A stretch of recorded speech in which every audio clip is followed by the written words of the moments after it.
Empire of Steel.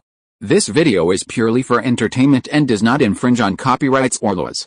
The rights to the novel and image belong to the original author. We do not claim ownership. Don't like waiting and want to listen to this fanfic in full now? Subscribe to our Patreon, where you'll find the best fanfics. Chapter 26 Injured Jindafu. Xiao Yilu. Seeing each other, the sergeant who protected Jindafu immediately dismounted, knelt down on one knee, and said with a look of shame, "I also ask your highness and the captain to punish the crime. I didn't protect Jindafu. Well, what happened?" There is a faint anger burning in Xiao Ming's heart. He was assassinated before, and now Jindafu is injured again. The leading sergeant said, "His Royal Highness, we have been searching for mines for a month. According to His Highness's instructions, we have gained a lot. We are about to come back and report to His Highness, but Steward Jin was still shot." Brigands? Lu Fei frowned, and he said worriedly, "Your Highness, the cold winter is coming, and many people who can't survive will become pirates and make a living by looting. Now these bandits dare to openly attack the government. It seems that this year's bandit chaos is more serious than previous years." Lu Fei's eyes were strange when he spoke, as if he was blaming, meaning that although you have done nothing wrong in the past 5 years, you have not achieved anything. Send Steward Jin back for treatment first. Xiao Ming said to the sergeant who escorted Butler Jin. Ignoring Lu Fei, the leading sergeant responded, and quickly galloped towards Kingzhou City with Jindafu in a coma. The group quickly followed up and entered Kingzhou City. Xiao Ming immediately asked the medical officer from the governor's mansion to come over and treat Jindafu. There was such a big movement in Kingzhou City, and Pang Yukin was also alerted and arrived at Qi Wangfu. The medical officer checked and said to Xiao Ming, "Your Highness, Steward Jin didn't hurt his internal organs, but he passed out due to blood loss. He only needs to take the arrow, bandage it, and recover after a while." Medical officer Sun is very skilled in medicine. Since what he said is not a big problem, there should be no problem. Lu Fei said. Xiao Ming also breathed a sigh of relief. "Since that's the case, let's all go out and let medical officer Sun treat Butler Jin." When the three of them went outside, Lu Fei said angrily, "These bandits are really bold. When the snow stops, I will immediately lead the army to encircle and suppress them." Encirclement and suppression can only treat the symptoms, but not the root causes. If the people are fed, clothed, and rich, whoever leaves the grass and becomes a pirate. Pang Yukin somewhat pointed to the meaning of Sang scolding, while Lu Fei said, "Then what should be done?" According to what Pang Changshi saw, in the past, Colonel Lu would encircle and suppress bandits every year, but bandits couldn't help it many times. Now that His Royal Highness has launched a farm, the tax reduction has won the hearts of the people, but there is no effect in the short term, so in my opinion, it is better to encircle and suppress it. Surrender. These people are people who cannot survive. As long as they are given a bite to eat, they will not follow those real thieves. Pang Yukin said. Lu Fei asked, "What if they refuse?" "Of course, we will use both hard and soft. For the bandits who do not surrender, we will naturally vigorously encircle and suppress them. If they surrender, we will treat each other with courtesy. In this way, it is not a problem for us to survive this cold winter. As for next year, the people's land will be harvested. It's gone." Pang Yukin said. Xiao Ming nodded. "Just do as Pang Changshi said, prepare with both hands. The bandits are very scattered, and it is very difficult to encircle and suppress the mountains due to heavy snow. Starting today, they will cook porridge at the gates of the prefectures, but the bandits who attacked Jindafu, absolutely don't forgive me lightly, otherwise, how can this king be worthy of him and his soldiers?" Lu Fei clasped his fists and said, "Don't worry, Your Highness, I will definitely rectify this wave of chaotic bandits." Pang Yukin said bluntly, "Your Highness, don't kill indiscriminately, you just need to catch the bandit's head, otherwise if it spreads out, who will surrender?" Although Xiao Ming was very angry, Pang Yukin's words were not without reason. He said, "Pang Changshi's words make sense. Capture the thief and capture the king." Lu Fei answered yes and went to the military camp to prepare. His Royal Highness, the official is going to prepare porridge and state notices. It's just that the governor's office has insufficient silver taels. Could His Highness allocate some silver taels from the equipment department to buy corn?" Pang Yukin looked like Xiao Ming owed him money to be rich. It is natural that the equipment company is the richest now, but no matter how rich you are, you can't stand the daily porridge. Xiao Ming said painfully, "Okay, this king will allocate some silver taels to you for the time being, but can Pang Changshi also advise his father to allocate some silver taels to let this king get through this difficulty?" "His Royal Highness, isn't it up to you, Your Highness, whether or not the emperor pays the silver tael?" Pang Yukin raised his eyelids slightly and said Xiao Ming was depressed. Pang Yukin meant that he was worthless in Xiao Wangsun's eyes, and the last time he sent a letter to Xiao Wangsun was also in vain. It seems that Xiao Wangsun really intends to starve himself here. Go, you and Lu Fei just want to see this king's joke. Xiao Ming angrily drove Pang Yukin out. Pang Yukin smiled but turned around and left Qi Wangfu. It wasn't that he didn't want to help, but the royal affairs, which he could not participate in. Watching Pang Yukin leave, Xiao Ming frowned. This is really not a single misfortune, and the blessings are unparalleled. Once the equipment department's silver taels are allocated, it will undoubtedly affect the current research and development of the equipment department, and this is the last thing he wants to see. So he can only go to Xiao Wangsun because the vassal king who is guarding the frontier does not have the support of the imperial court, who does not allocate silver taels, although his fiefs are not the main targets of barbarian looting. What should I do? Xiao Ming pondered hard, and now he is worse off. The new policy has not yet achieved results, and the chaos has arisen again. After pondering for a while, Xiao Ming thought of Empress Zhao of the dynasty. Empress Zhao was the biological mother of the prince of the dynasty, and she was very favored by Xiao Wangsun.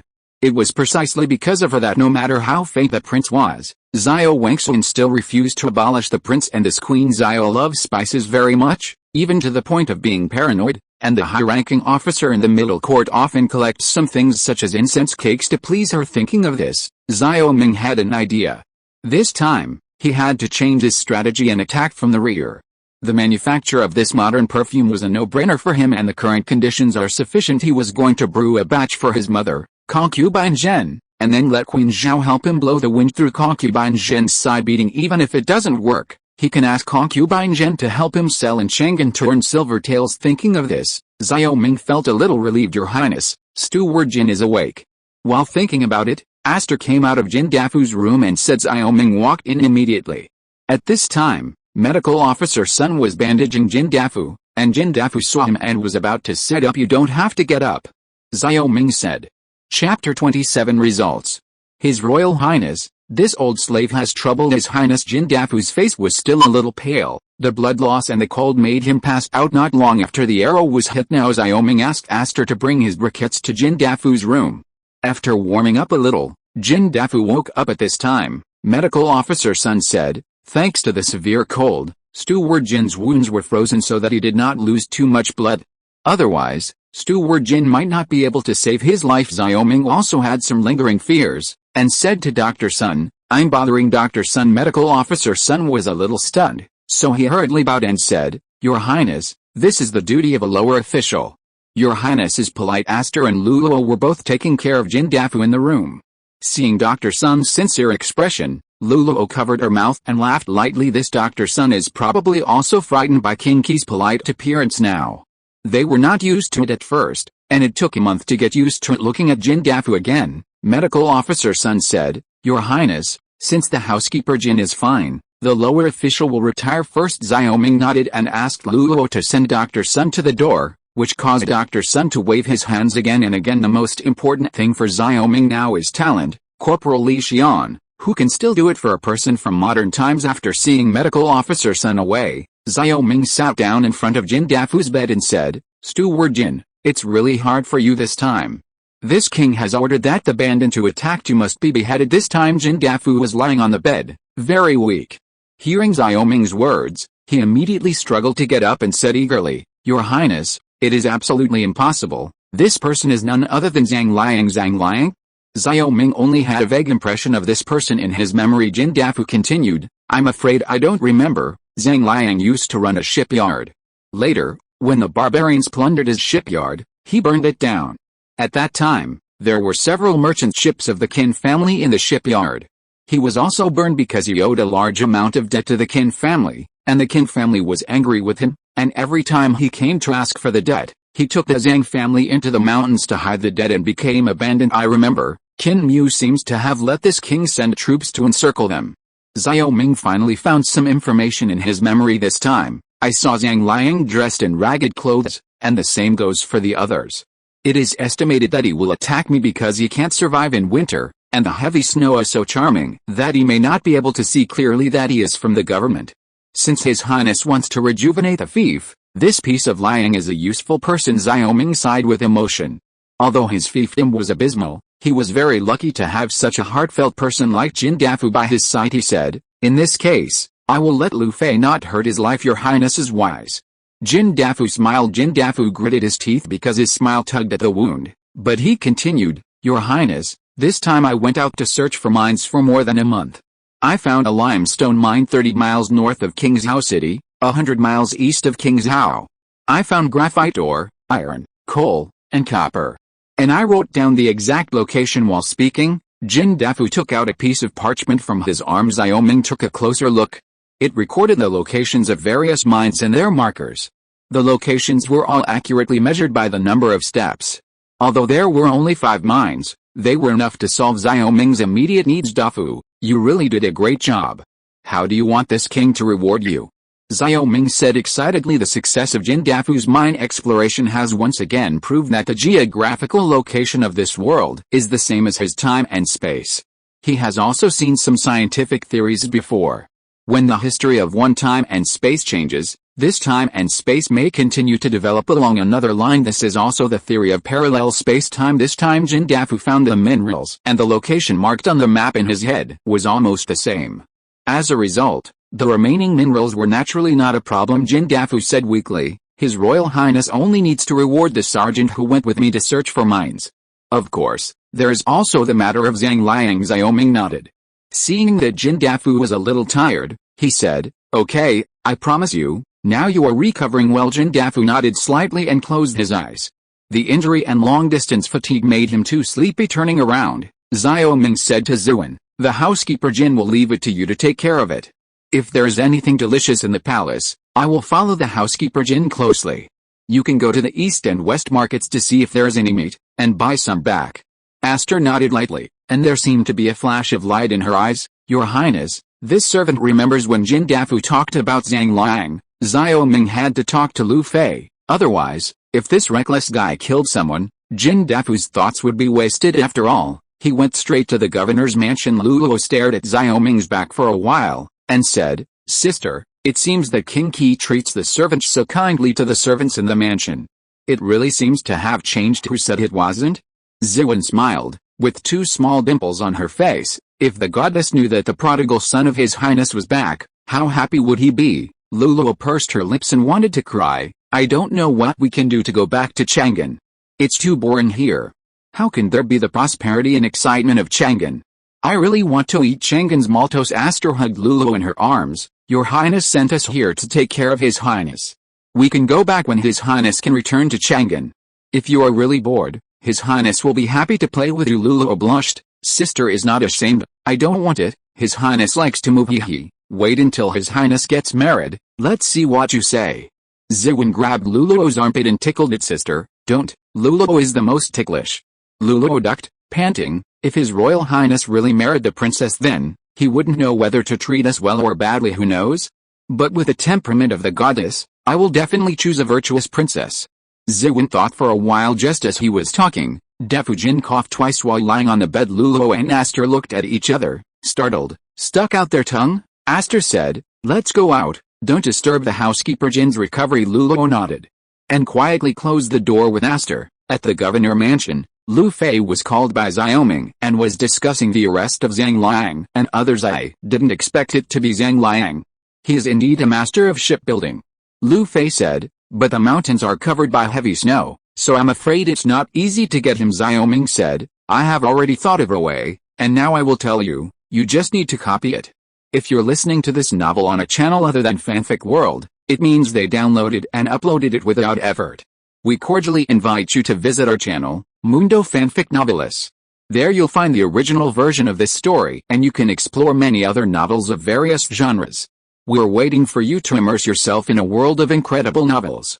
Chapter 28. Outside the city of Qingzhou, 6 miles to the southwest, this is a snow-covered mountain range that stretches for hundreds of miles. In the mountain range, 2 peaks of 400 or 500 meters rise from the ground, facing each other, like the hump of a camel. This is the Camel Mountain in the mouth of the people of Qingzhou. After several days of heavy snow, Tuishan has long been covered with thick snow, and there is no green color in the mountains in this vast mountain forest. Dozens of people in ragged clothes are warming themselves around a bonfire. This group of people all have yellow muscles, and at a glance, they can see that they lack food and clothing. Father, I can't find anything to eat in the mountains. If we go on like this, we will all starve to death. A 16 or 17-year-old boy complained while holding a bow and arrow by the bonfire. Shut up, said angrily, the one sitting on the east side of the bonfire, with a long beard and a scar on his forehead. If you hadn't attacked the officials, we would have been able to hide in the mountains. Dare to go out? The boy bowed his head and said aggrievedly, I didn't mean it. Who can tell that they are from the government when the snow is so heavy? You son of a bitch, you're talking back. The elder picked up the stick at hand and tried to teach the young man, if I knew earlier that I wouldn't give you the bow and arrow, let's see if I won't kill you today. The young man lay down on the ground. Kill me, I'm starving to death anyway. Zhang Liang lifted the stick and was about to smash it down, but was immediately stopped by several clansmen. One of them said, Patriarch Kuner made a mistake because of anxiety. We haven't eaten for a few days, we're really hungry. Hey. Zhang Liang put down the stick feebly, and said with remorse, it's all my fault. If I hadn't brought you down in a fit of rage back then, I wouldn't have ended up in a field like today. That's right, we build boats, and we're not meant to be bandits. You don't want to rob these people, and there are guards in the horse teams of the rich and powerful families who dare not take them. We bandits are really useless, we might as well escape from King Zhao. Cast elsewhere. The young man said angrily. Zhang Liang said angrily, do you think your father is an old fool? Not afraid of the Qin family, but of the King of Qi. Since the Qin family has colluded with the King of Qi, they have become more and more arrogant, and they have fled to somewhere that is not an imperial place. That's what I said, but I secretly went down the mountain 2 days ago. King Qi seems to have ordered the prefectures to serve porridge at the gate, and not long ago he ordered the reclamation of wasteland, and all the acquired fields belong to the common people. Not only that, this winter, Lu Xiaoyi did not encircle and suppress it.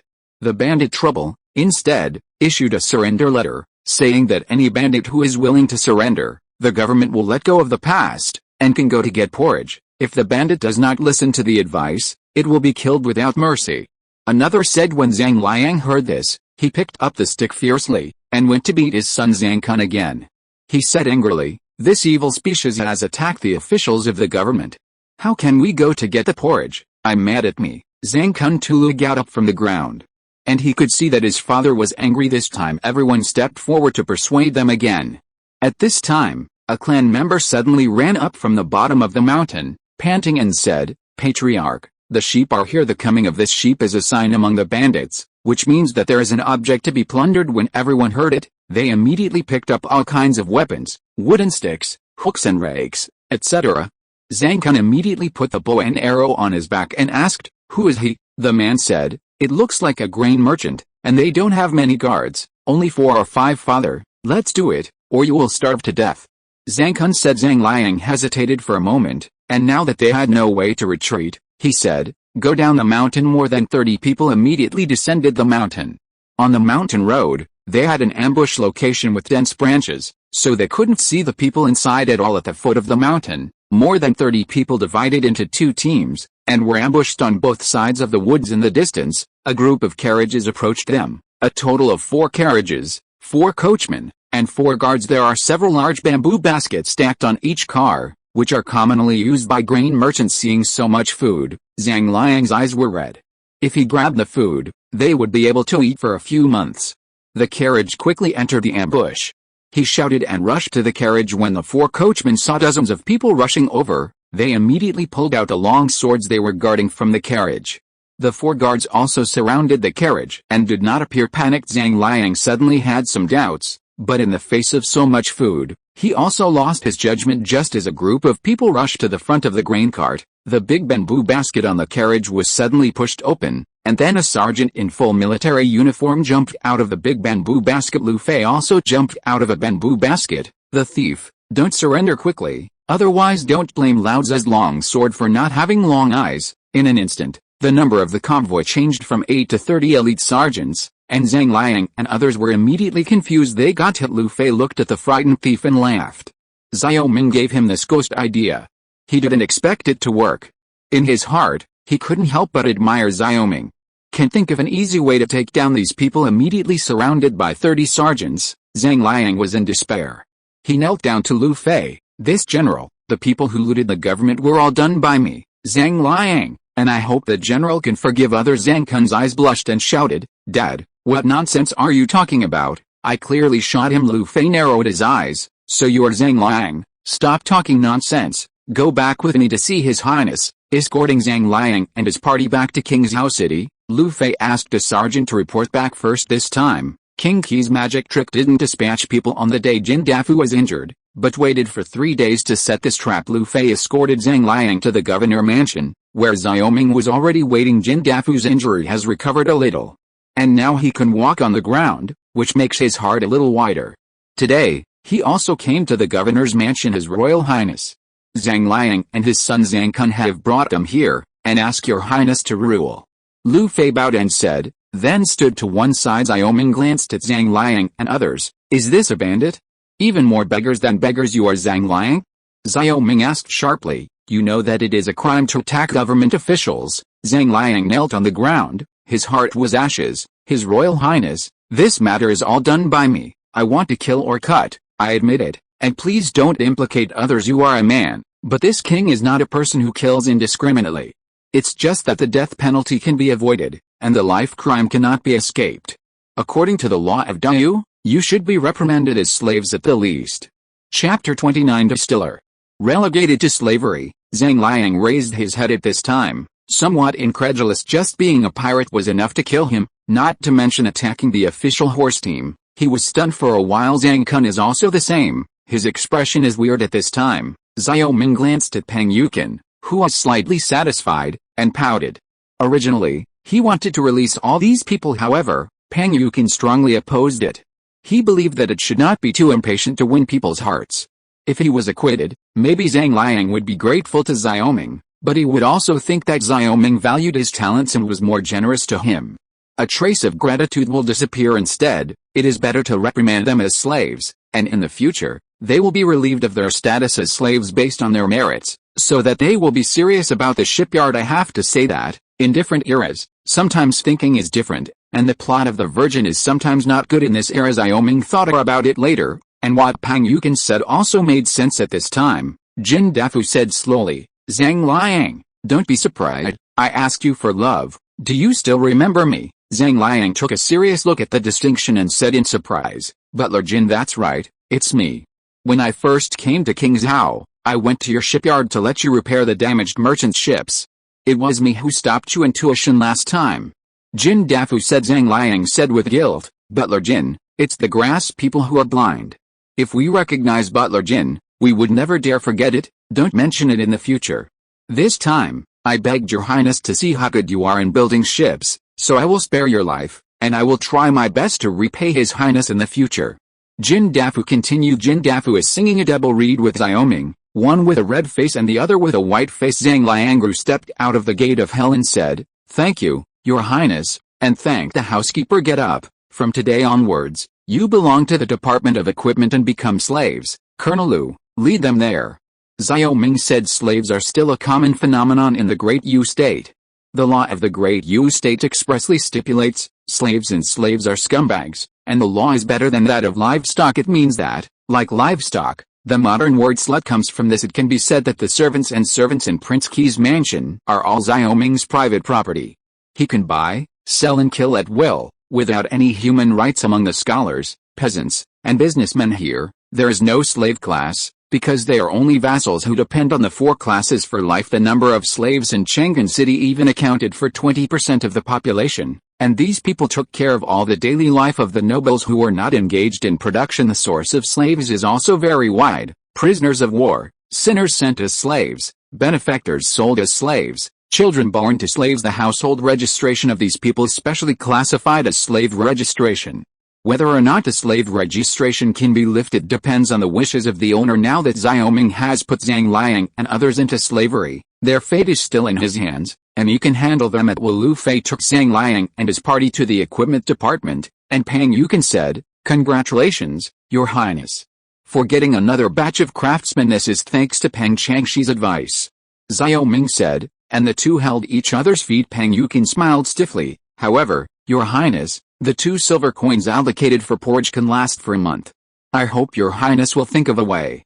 There have been a lot of gangsters who have come to join us in the past few days, and it seems to be effective at first. Xiao Ming's head was heavy for a while. Pang Yukin bowed, meaning it was all up to you, turned around and left. Jin Dafu glanced at Pang Yukin, who was leaving, and said with a wry smile, Your Highness, Pang Changshi has this nature, and he has no malice. You will be a good person. Xiao Ming said helplessly, Go to the equipment department. Whether you can come to the Silver Tail depends on the ability of the equipment department. This time Xiao Ming went to the equipment department to ask Chen Qi to forge a very practical thing for himself. This thing can not only distill alcohol, but also an essential thing for extracting essential oils, a still. In fact, the principle of the distiller is very simple. There are several connected sealed jars.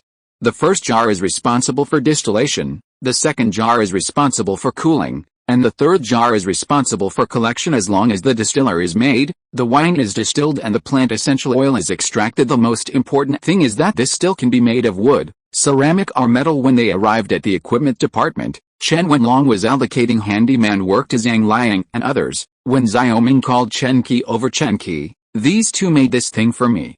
Xiao Ming took Chen Qi aside, drew the picture of the distiller on the blackboard, and then explained the specific structure to him. Material. This little thing. Through Xiao Ming's teaching, Chen Qi's mind quickly came up with a specific production process of the distiller. He said, This is simple, Your Highness, it is better to burn a few large pots, and it is easy to shape well. That's fine. The tubes connecting the pots are made by the method of piercing through the heart. Xiao Ming said this macaroni is a method of wrapping a soft stick in the mud, calcining it, and then extracting it, so that the condenser tube required by the distiller can be produced. Yes, Your Highness, I will tell the craftsman to do it. Chen Qi said after explaining about the distiller. Xiao Ming returned to the palace and asked Aster to buy some rice wine and spices. Aster went to the East Market and the West Market that day, but King Zhao said he could only buy rice wine, but not spices. Xiao Ming thought about it for a while and could only find Qin Mu. His Royal Highness, there is no problem with this spice. Qin Mu was obviously not concerned about this issue, but asked, I heard that Your Highness caught Zhang Liang and his son. Xiao Ming reached out and baked his hands on the briquette stove. The snow in Qingzhou City stopped for a few days, but the snow melted and it became colder. The Qin family had some past with Zhang Liang. Xiao Ming was not surprised that he asked this question, and said, Yes, do you have any ideas, His Royal Highness? It's not that the idiot brother has any idea, but this Liang owes a large amount of debt to our Qin family. My father's intention is to buy Zhang Liang and his son from His Highness and let them build a boat to repay the debt. Qin Mu asked tentatively. Xiao Ming raised his eyelids and said lightly, This is not good, it is also useful for this king to keep him, so don't think about this matter. Qin Mu touched his nose and said embarrassingly, Since that's the case, the idiot brother will retire. Xiao Ming glanced at Qin Mu and reminded him, My batch of spices is used to present to the Empress. You Qin family should be careful. If something goes wrong, this king will not be able to protect you. Qin Mu was a little annoyed by Xiao Ming's rejection of Zhang Liang, and thought to buy some inferior spices to deal with it. Xiao Ming's words immediately made him shiver. His Royal Highness, don't worry, give me 100 courage, I don't dare to shoddy. My family happens to have a batch of top-quality spices from the western regions, and I was going to take them to Chang'an for sale, but I will send them over at night. Qin Mu laughed, It's so wonderful. Xiao Ming smiled deeply. Chapter 30. Perfume is poisonous. That night, Qin Mu will deliver the spices to King Qi's mansion. It's really fragrant. Luluo grabbed a handful of spice and put it on the tip of her nose to smell it, squinting her eyes to enjoy the aftertaste. Aster said, His Royal Highness, here are agarwood, balsam, dried jasmine, dried tulip, and dipterocarp. The slaves in the palace also have some understanding of these spices, and they are indeed excellent spices. Well, that's fine. The things you give to the queen can't go wrong. Xiao Ming said. Luluo asked, Could it be that Your Highness also wants to give these spices to the Empress? But the Empress has a lot of spices in her collection. Although these spices are good, they may not be attractive to the Empress. Aster rolled her eyes at Luluo. Stupid, His Highness asked me to buy wine and spices, so I won't just send these ordinary spices. Xiao Ming nodded. Of course, after 2 days, the equipment department will send the things, and this king will let you see it in person. 3 days later, Chen Qi brought over the stills Xiao Ming wanted, which were actually 3 connected pots at this time. Xiao Ming was not idle. but summoned the servants in the mansion to tell them the specific steps of distilling alcohol and purifying essence as soon as the still was delivered. The servants in Fuchu immediately set up the still and used a coal ball furnace to heat and purify the alcohol in essence below. Because of this matter, the entire palace was busy. Except for Jindafu, who brought people to mine graphite mines, Luluo and Aster also came to help. Luluo and Aster have not escaped Xiaoming's knowledge transfer in the past few days.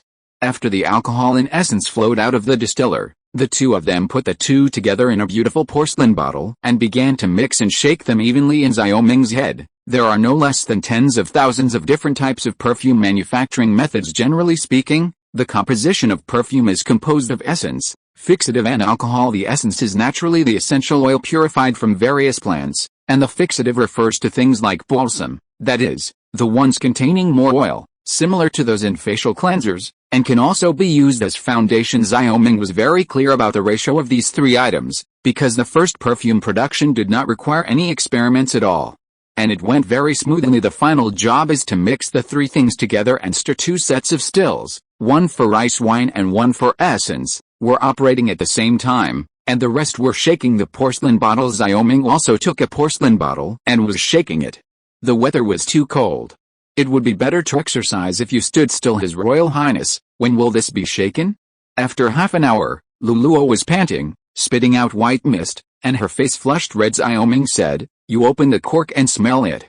If the smell becomes even, then it's almost done." Luluo nodded her head, took out the cork and smelled it, and was stunned. "Your Highness, this smells so good." Aster also leaned in and smelled it, showing a surprised look. "Although this spice is very fragrant, but the taste is different." "It's just, Your Highness, how do you use this thing?" "In Diu country, spices are basically made into fragrant cakes, and the usage is basically divided into two types, application and smoke. His perfume is unique," he said. "It's very simple. Just take out a little and sprinkle it on your body." As a woman, she is not disinterested in spices. Luluo poured a little perfume and wiped it on her face, and the scent wafted out immediately. It was the scent of jasmine. The comfortable smell made Aster envy for a while, and she poured a little on her body. "Well, it's more comfortable than the fragrant cake, and the fragrance can last for a day," Xiaoming said. Luluo happily giggled and only laughed, smelling herself and Aster from time to time, like a child who didn't grow up. Aster smiled.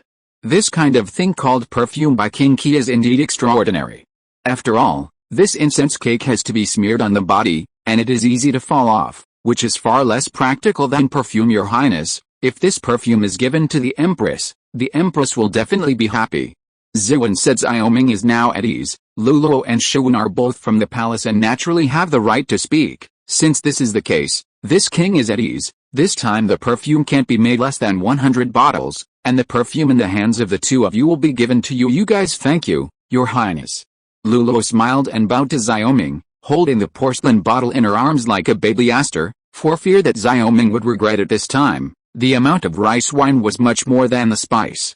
After the spice was used up, there was still a lot of rice wine left. With the thought of being wasteful and shameful and hard to swallow after drinking, Xiaoming turned this inferior rice wine into modern white wine. Li San. Xiaoming still didn't know much about the servants in the mansion, and the only thing that impressed him was this Li San, because this Li San can speak well, and his work efficiency is also good. Aster's evaluation of him is also good. Jindafu is very busy now, and Xiaoming can't always hang out with Lulu. Aster.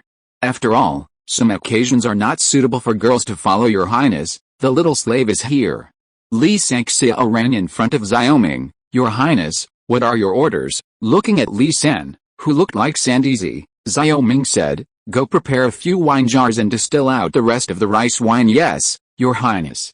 Li San immediately instructed the other servants to go to the warehouse of the palace to get the wine jar, and continue to distill the rice wine here. When making perfume just now, this rice wine was repeatedly distilled to obtain a high concentration of alcohol. This time is different.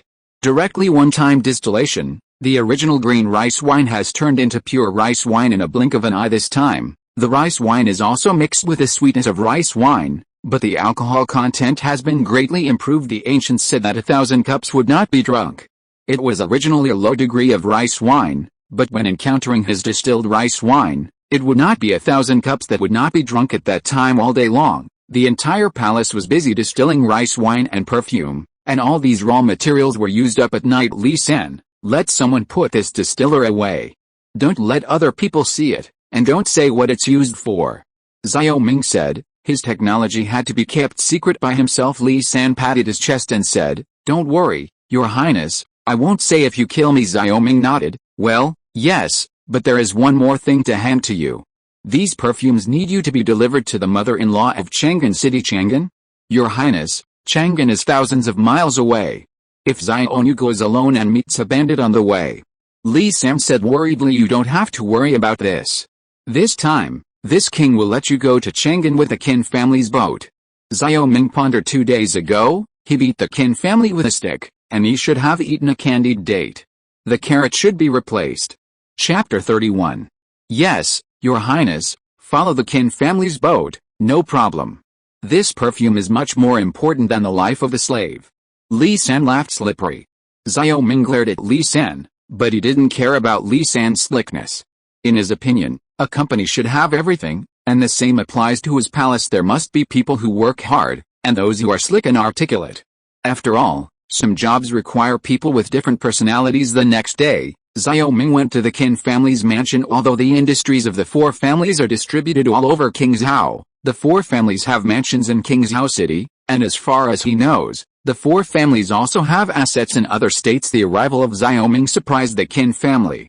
In the past, Xiao Ming went to the Wang family most often, but the Qin family rarely came here on their own initiative. His Royal Highness is here. The Qin family is really full of brilliance. After being informed by the family, Qin Chuanian took the Qin family out to greet Xiao Ming, and Qin Mu was among them. Compared with Xiao Ming's Qi Wang mansion, the Qin family's yard is smaller, but the gardens and rocks inside are not bad. As Xiao Ming walked inside, he said, "Don't be too polite outside, Qin. This time this king is here to thank the Qin family for finding the best spices for this king." Qin Chuanian is still flattered now. If it is the four giants in Qingzhou, the Wang family is the first, and their Qin family is a bit worse than the Wang family. From his point of view, this was entirely due to King Qi's pursuit of the Wang family. Although Qin Mu had also wooed King Qi before, it was not very effective, but he still hoped to be appreciated by Xiao Ming. This time Xiao Ming came to Qin's house in person. He didn't mind because of Zhang Liang's incident 2 days ago. "His Royal Highness, this is the outside world.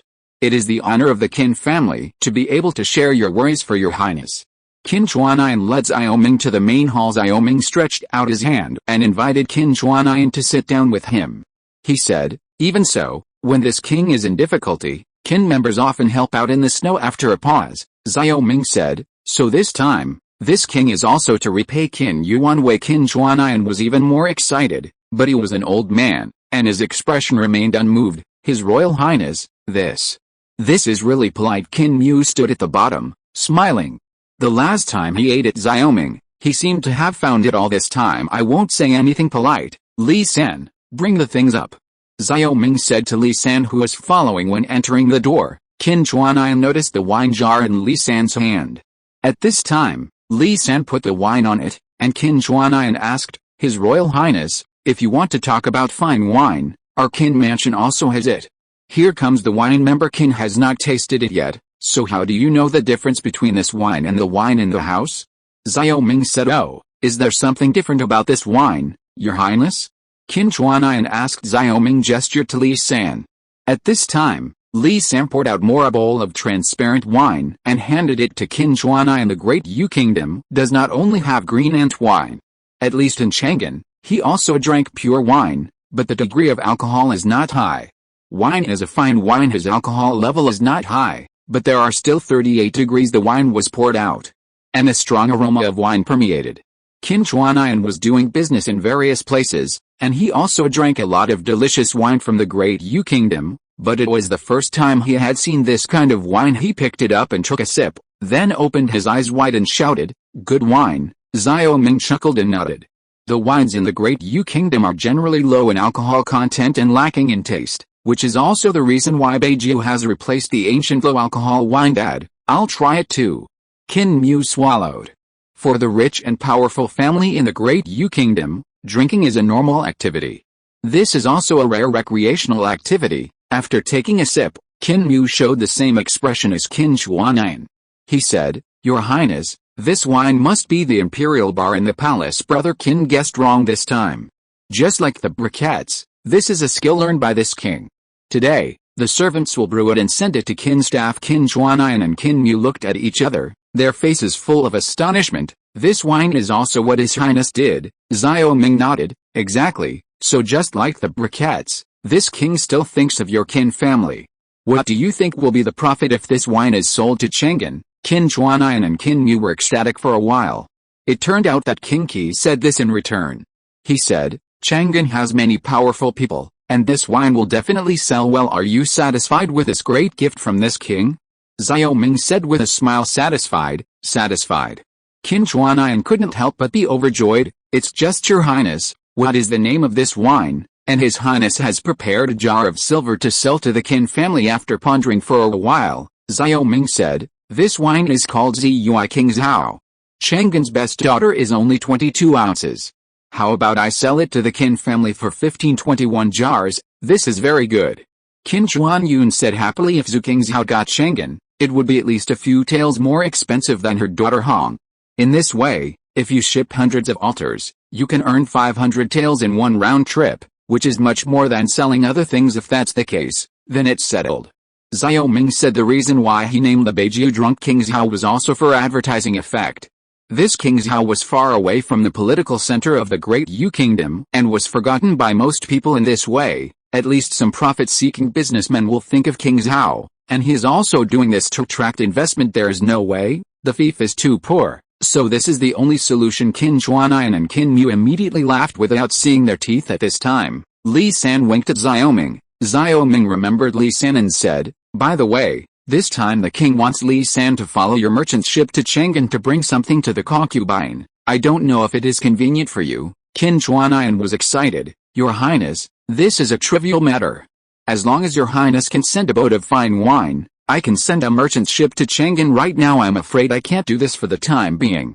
My palace only has 10 altars of drunk Qingzhao, but if Qin Yuan can buy all the rice wine on the market in Qingzhao and send it to the palace, I can make 100 altars in 3 days. Xiao Ming said buying rice wine is a big expense. And Xiao Ming is naturally not willing to pay for it out of his own pocket. Qin Juanian rolled his eyes and patted the table. Your Highness, this is a trivial matter. I will send the dog to the rice wine tomorrow. Xiao Ming nodded. Chapter 32 Teasing Wang Shiji. It was only 7 days after the first snow in Qingzhao, and then another heavy snow covered Qingzhao. It's just different from the tranquility in the snow for the first time. This time Qingzhao City is a bit lively. The matter that the Qin family bought all the rice wine in Qingzhao City and sent it to Prince Qi's mansion has become a commotion.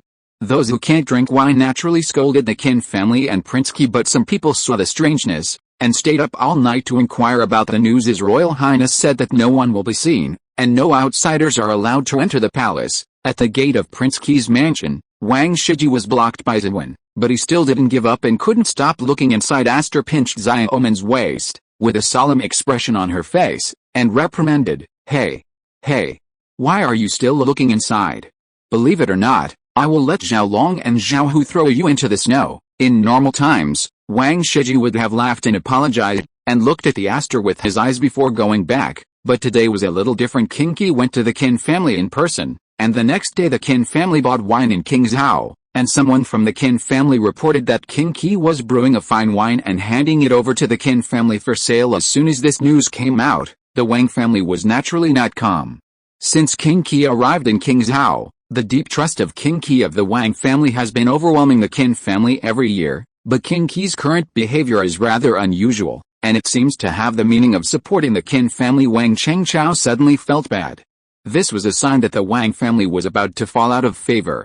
He stayed up all night and scolded Wang Shiji the next day, blaming him for alienating Xiao Ming. Let's talk about this wine thing. And he went directly to Qin's house to taste whether the wine was worthy of its name. You girl, your Highness treats me with 3 points of courtesy. How dare you act arrogant in front of me? Wang Shiji was anxious and couldn't help but say something. Aster is a girl brought out by concubine Zhen, and the idea of imperial power is deeply rooted. The 4 giants of Qingzhao can only be said in Qingzhao. It's a joke when you get it outside. Most of them are businessmen and the like. When in Chang'an, which clan was not the 3rd prince of the past, and occupied a place in the court, she couldn't look down on the Wang family in her heart, and when she said this, Zhuang's eyebrows stood upright, and she said angrily, Bold, You dare to act wild here without even seeing where this place is. Our Highness is kind and generous. Who do you think is this Key's palace? Are they all bullying? Wang Shiji groaned in his heart, and then he remembered that Aster and Luo were the people around concubine Zhen, and he was just friends with Xiaoming. If he is serious, he will definitely be unlucky. He immediately smiled. I also hope that Miss Ziwen has a large number. I was reckless just now. I also asked Miss Ziwen to tell His Royal Highness that Wang Shiji will be waiting outside the door. With that said, Wang Shiji took out a piece of silver from his sleeve and offered it with both hands. HMPH, you still know each other. Ziwen glared at Wang Shiji, picked up the silver and turned into the palace. Wang Shiji followed a few steps closer, and wanted to look inside again, but Zhao Long and Zhao Hu immediately blocked him.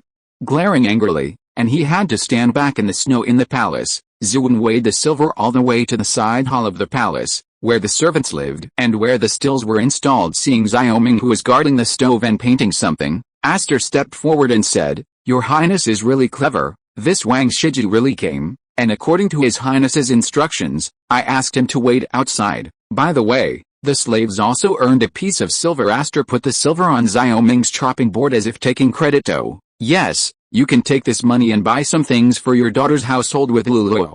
Xiaoming glanced at it and estimated that there were also 10 taels. Wang Ziji's hands were really generous. Luo, who was grinding ink beside Xiaoming, squinted her eyes into crescents, but then she pursed her lips again. Your Highness, it's useless to ask for this money. King Zhao has nothing. If there is Maltos, it's fine to buy. Li San joined in the fun at this time, diligently trying to please Luo and Shiwen, who in the palace did not know that Luo and Shiwen were second only to Jin Dafu. He said, You two girls, this is easy to handle. I will go to Chang'an someday. On the contrary, you can bring 2 girls back for purchase. Well, yes, there is also Li San. This silver will be brought to Li San. Tell him what you want. Xiaoming pointed to Li San. In fact, Xiaoming knows the production of maltose by heart, but now he obviously has no time to make maltose, because this does not create much economic value. He can only grind his teeth this time. Let Li San go shopping first, and wait until he has time to make maltose by himself, but he is also greedy. How to say that maltose is also a rare snack in this era? Aster and Luo looked at each other and smiled. Aster gave the silver to Li San and said, You have to be careful with your flowers, or you will have to pay attention to your skin when you come back. Li San has become accustomed to Aster's hot character, put away the money and said, You 2 girls, don't worry. Aster then remembered Wang Shiji standing outside the door, and said to Xiaoming, Your Highness, this Wang Shiji is still outside the door. Do you see? Don't worry, let's hang him first. In the past, this king trusted the Wang family too much, and let the Wang family be arrogant, and they ran rampant in the 6 states. Pang Changshi told me many times that the Wang family was occupying fertile land and bullying men and women. Now let him know who has the final say on this king's fief. Xiaoming sneered. No wonder His Highness went to Qin's house in person. It turned out to be a check and balance. Aster nodded. That's right, although the Qin family is not a good person, they have always been close to the Wang family.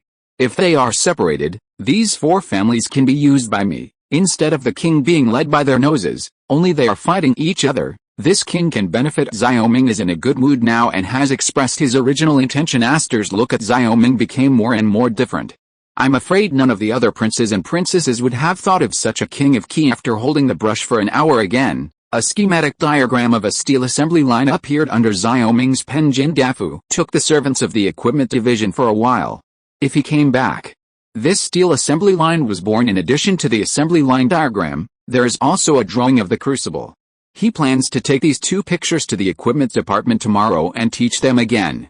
The steel assembly line is basically the same, although the output of the crucible steel making method is far less than that steel making in the converter, but it has made great progress compared to this era. This step is always taken step by step, and I can't eat a big fat man in one breath. After drawing the picture, Xiaoming suddenly remembered Wang Shiji, who was waiting outside the door. He immediately let Aster announce him to come in. This hour is 2 hours, this guy should not freeze to death. Chapter 33 Probing. The cold wind was cold, and the snowflakes were swayed freely by the strong wind, flying in the air like dragons and snakes. Standing outside the door, Wang Shiji almost froze to death. It was not until Xian said, His Royal Highness declares you to enter, that Wang Shiji was granted amnesty. Xiaoming had already entered the study from the side hall at this time, and the secret of the side hall could not be revealed to him. Your Highness, you are trying to freeze Yudi to death.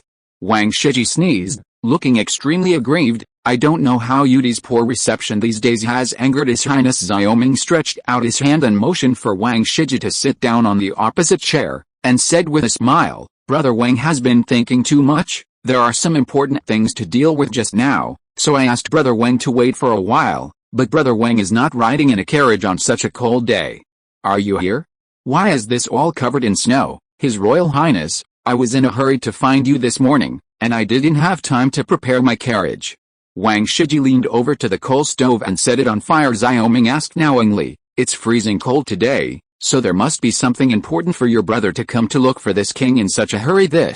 Wang Shiji hesitated for a while and then asked, I heard that His Highness gave the Qin family a kind of fine wine for sale a few days ago. I wonder if this is the case. This is indeed the case. I also left a jar of this fine wine for Brother Wang. I was about to let the servants send it to Brother Wang to warm up his body. I didn't expect Brother Wang to come over at this time.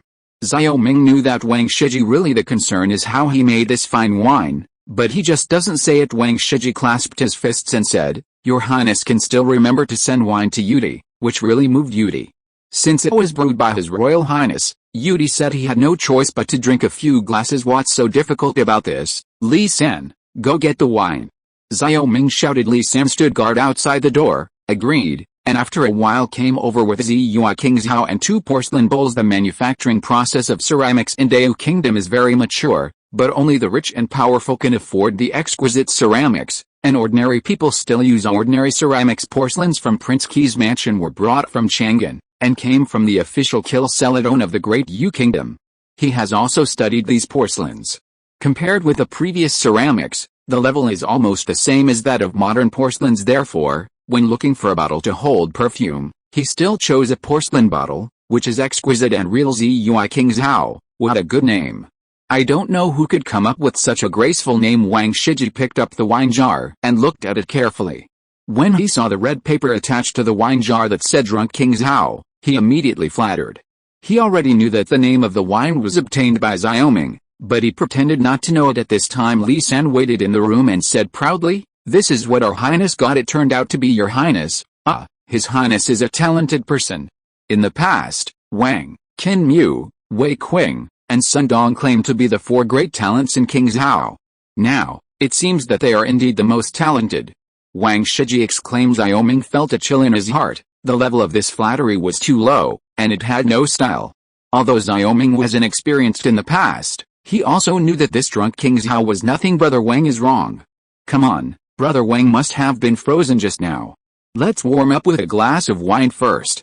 Li San, give Wang Gongzi a warm glass of wine. Li San placed the wine warmer on the stove, warmed the wine in the jar for a while, and poured a cup for Wang Shiji and Xiaoming each. In modern times, Xiaoming doesn't like to drink, but when he came here, he gradually accepted it, especially in this cold winter and 12th lunar month. Drinking a glass of warm wine is more effective than blowing the air conditioner, and a few glasses of wine are enough to sweat after getting slightly drunk. I laid down on the bed, and the boring time of the night was over, and now, with heavy snow and strong winds, it is inconvenient to go out, and you can spend this leisure time with a glass of wine. His Royal Highness, please.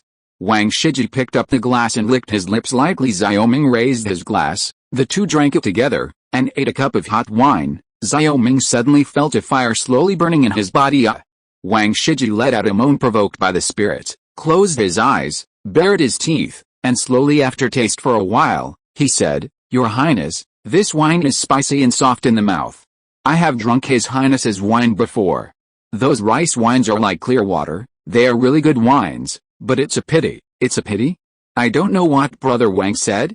Xiaoming motioned for Li San to fill Wang Shiji again. The wine glasses in the palace are flaring glasses, wide at the top and narrow at the bottom. A glass of wine is 2 taels at least. Just now, Wang Shiji drank it as usual. Wang Shiji always kept the things that his father explained in his heart, and he mentioned it after a while. It's a pity that our Wang family has no luck to sell this wine. Brother Wang, it makes sense for this wine to be given to the king of the Qin family. Although the Wang family has a horse team, but this horse team is not as good as water transport. It is also to make more money for the king of the Qin family. Xiao Ming said he gave the wine to the Qin family partly to support the Qin family, partly because of what he said. In this backward era, road transportation is not as good as water transportation. Although the speed of water transportation is not very fast, the volume is large and relatively speaking still very safe, so it is. Wang Shiji felt a little relieved, but he asked tentatively, "When did your highness learn to make wine again? Could it be the same book? You know what I know." Xiao Ming prevaricates a sentence, and doesn't want to mention more. He picked up the glass and said, "Come, drink and enjoy the snow today. Don't mention these trivial things again." The bull of drinking was a bit violent just now, and Wang Shiji gradually became a little overwhelmed, and his head was dizzy. He thought that he should ask questions. "Why don't you drink happily?" he said. "Yes, drink after all." He drank another bowl. Brother Wang has a huge amount. Xiao Ming only took a small sip each time. He knew that this wine was powerful, but Wang Shiji was obviously used to drinking like this before His Royal Highness. The idiot brother is not drunk after 1,000 cups. This amount of wine is nothing. He remembered that the main hall of Prince Qi's mansion was on the upper and lower floors, and said, "Your Highness, drinking here is really boring. It is better to go to the attic and enjoy the snow scene of Qingzhou City. How about drinking while drinking?" Brother Wang is absolutely right.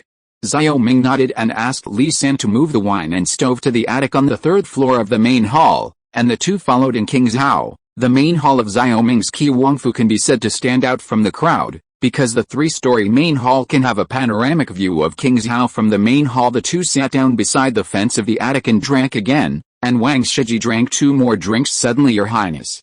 Your Highness, this wine is really good. Come, fill it up again."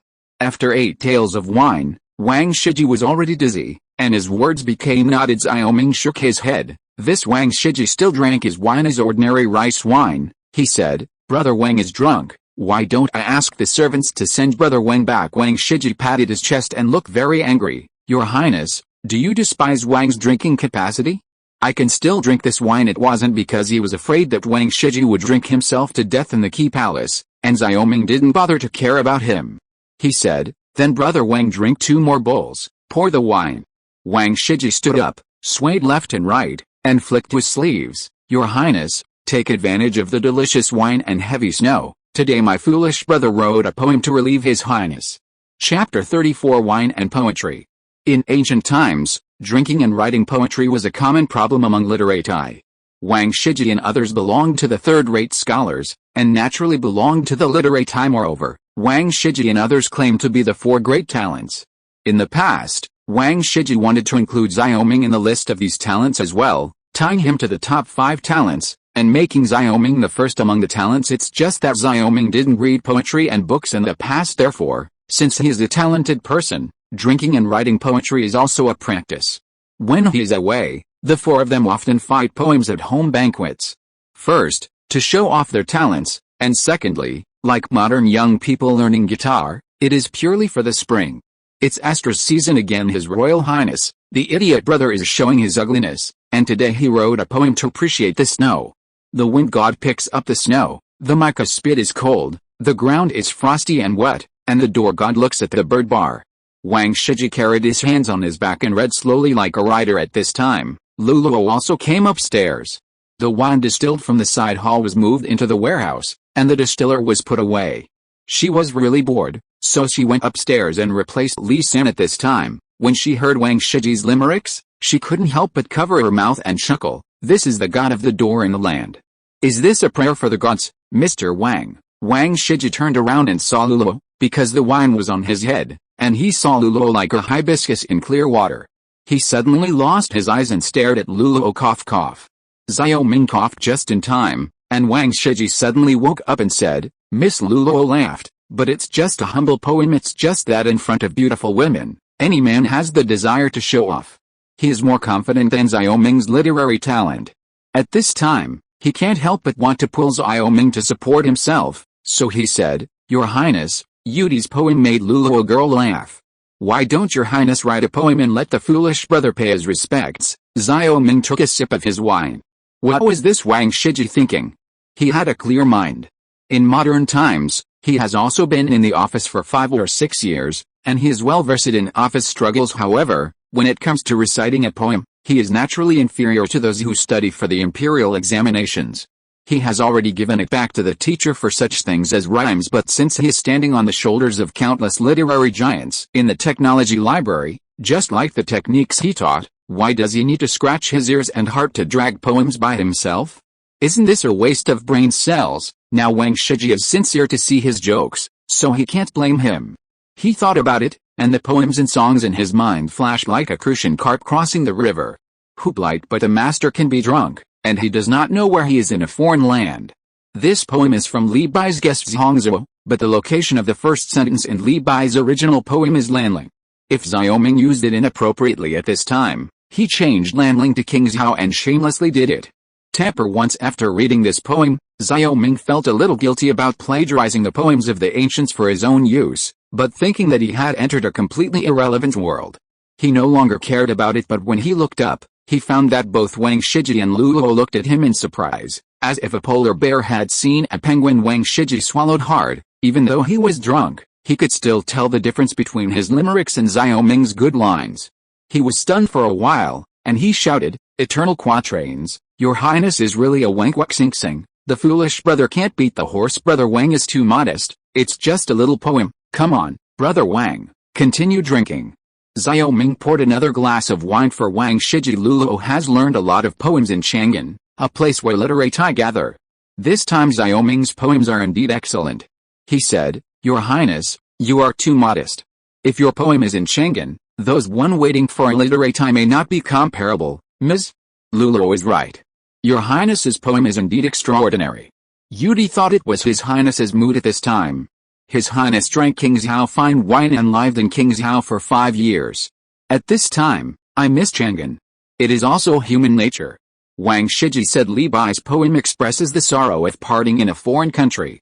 Wang Shiji's interpretation is correct, but Xiaoming does not have the emotion in the poem, and he is happy that no one asks. But in order to follow his words, he still said, "Brother Wang is right, come on, let's not mention it." Drink. The two drank freely again, and Wang Shiji finally couldn't hold it any longer after drinking 2 bowls. He lay down on the table, unconscious, and Xiaoming only drank 3 bowls, and was a little drunk. Seeing Wang Shiji lying in the nest, he said to Luo, "Let Li Sam send Wang Gongzi back." Luo responded and went downstairs. After a while, Li San came up and helped Wang Shiji down. At this time, Aster said from downstairs, "Your Highness has also drunk a lot of wine. Do you need to rest?" Xiaoming waved his hand. "No need. Come here, the scenery here is pretty good. Let's take a look at the snow scene in King Zhao City." Luo said at this time, "Sister, just now, His Royal Highness composed a poem improvised. It is truly amazing." "What nonsense, His Highness can recite poetry?" Ziwan pulled Luo's sleeve, thinking that Luo was joking with her. Luo pouted and said, "King Zhao fine wine tulips, jade bowls are filled with hupaguang, but the host can be drunk, and I don't know where I am in a foreign land." Aster listened, and after a while, she regained her senses, and said to Xiaoming, "Your Highness, is this really your poem?" Xiaoming blushed for a while, but he could only say, "This is still fake." "Why? Don't you believe in this king's literary talent?" "That's not true, it's just that the servants didn't think that His Highness had such a skill. When I was with the Empress always said that His Highness was inexperienced, but now it seems that His Highness must have been studying poetry and books hard in King Zhao for a few years."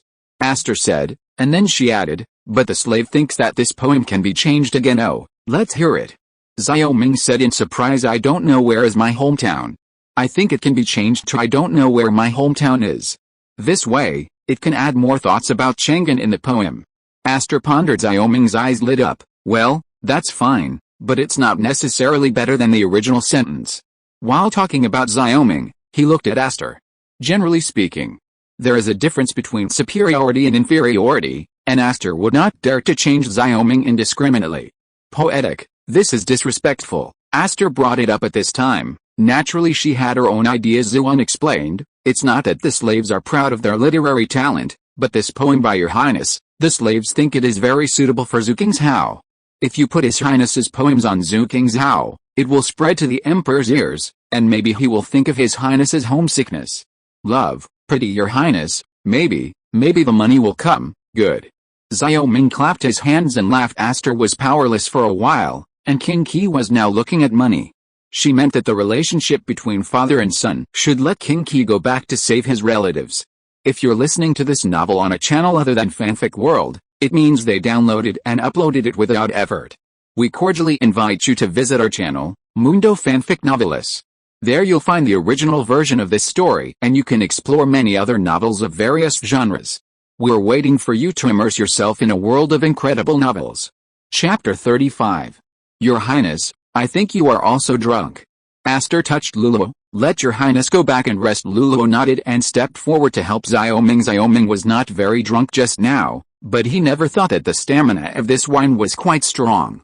After talking for a while, he was really dizzy, so he had to go back to the bedroom with the help of Luluo. Aster also went downstairs, and seeing Luluo helping Xiaoming back, she called the servant who was in charge of transporting the drunk King Xiao wine over, and said, "The drunk King Xiao that was distilled this time and sent to the Qin family last time, don't let the Qin family go in a hurry."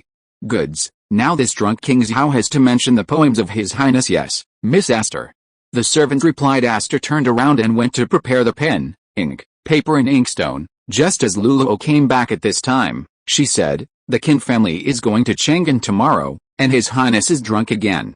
It seems that only you and I can copy this poem down, posted them one by one on the wine jar. Hee. Since that's the case, my sister's writing is so beautiful. You can write it, I'll just post it." Luluo laughed. Aster gave Luluo a white look. "You are the most lazy." After she finished speaking, she handed a piece of Changxintang paper to Luluo, and said, "This piece of Changxintang paper was brought from Chang'an by the Empress. It's very precious, so be careful when you cut it." Your Highness said, "This piece of Changxintang paper. It also has a style with drunk King Xiao." Luluo took it carefully. "This Changxintang paper is the most prestigious paper in the Great Yu Kingdom.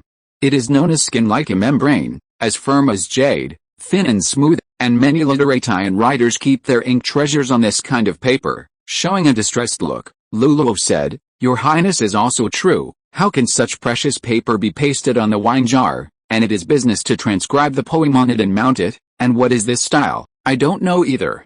I guess it's his nonsense again." I also advised him not to waste it, but His Highness said that there will be more paper that we can use when we wait for a while. Aster shook her head. "That's right, Your Highness now has a lot of ideas." The two looked at each other and smiled. One pasted on colored paper, and the other copied it at noon. They will post all the drunk King Xiao, and let Li Sam send the drunk King Xiao to Qin's house. And at this time Xiaoming also woke up. He wasn't very drunk, but after taking a nap for a while, he was relieved. He asked about Ziyue King Xiao, and learned that it was all delivered to Qin's house. He was relieved, and Li San could leave for Chang'an tomorrow in the afternoon. He discussed with Shu and Luluo again to let Li Sam come back from Chang'an to buy some things. Vegetable oils. Xiaoming is listed first. These days, he sometimes eats meat oil, and sometimes there are interruptions due to shortage of supplies. Now he really can't stand it. After buying vegetable oil, he can still stir-fry vegetables. Then there are some bacon, maltos, cakes and other snacks. This place is not as modern as it is. In winter, green vegetables are not eaten at all. At this time, radish has not been introduced to Dayu Kingdom. Cabbage is a homegrown domestic product. In the middle of winter, King Xiao also has cabbage for sale, which can be bought in the east and west markets of King Xiao. Xiaoming's saliva is like the flooding of the Yellow River when he thinks of a home-cooked dish in modern winter, stewed with cabbage and pork. However, when he thinks of vermicelli, he suddenly wilts again. The sweet potato that he mixes vermicelli seems to be a foreign object, and there is no such thing in Dayu. It's really a place where materials are scarce. Xiaoming flicked his sleeves for the last time, and simply didn't think about purchasing anything, since there were only a few things. But for him, this is also an opportunity. Potatoes, sweet potatoes, tomatoes, peppers and other common things on modern dining tables are not available in Dayu.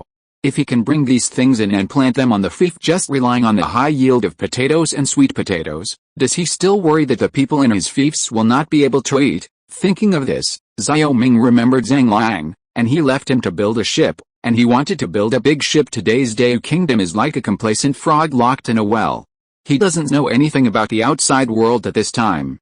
If the historical process of the West is not interrupted, then now is the glorious era of great voyages. The country he loved in the past was lost in the Hequan era, and he couldn't let this happen. Of course, he also understands that the upper-level dignitaries in the Great Yu Kingdom who are immersed in the dream of the heaven and the country will not agree with him, but he does not need anyone to agree. With his own fief, He can use his own power to be this pioneer, leaving Esther and Luluo to continue discussing the purchase excitedly. He went up to the third floor of the main hall by himself. Here, he can take a panoramic view of King's Hao City, and pick up a piece of paper again, on which he draws the most famous ocean-going sailboat in the age of sailing, the Galen ship. This kind of ship is a 3-rail sailboat, and its life lasts for almost hundreds of years. The Black Pearl in Pirates of the Caribbean is what the Galen ship looks like. Of course, Xiao Ming also mastered the structure of the treasure ship and the lucky ship, but the treasure ship was too huge compared to the Galen ship, and it was not suitable for the later warship transformation. This kind of Galen ship, which has been running for centuries, has a long and narrow hull, a low sight and a horizontal sail,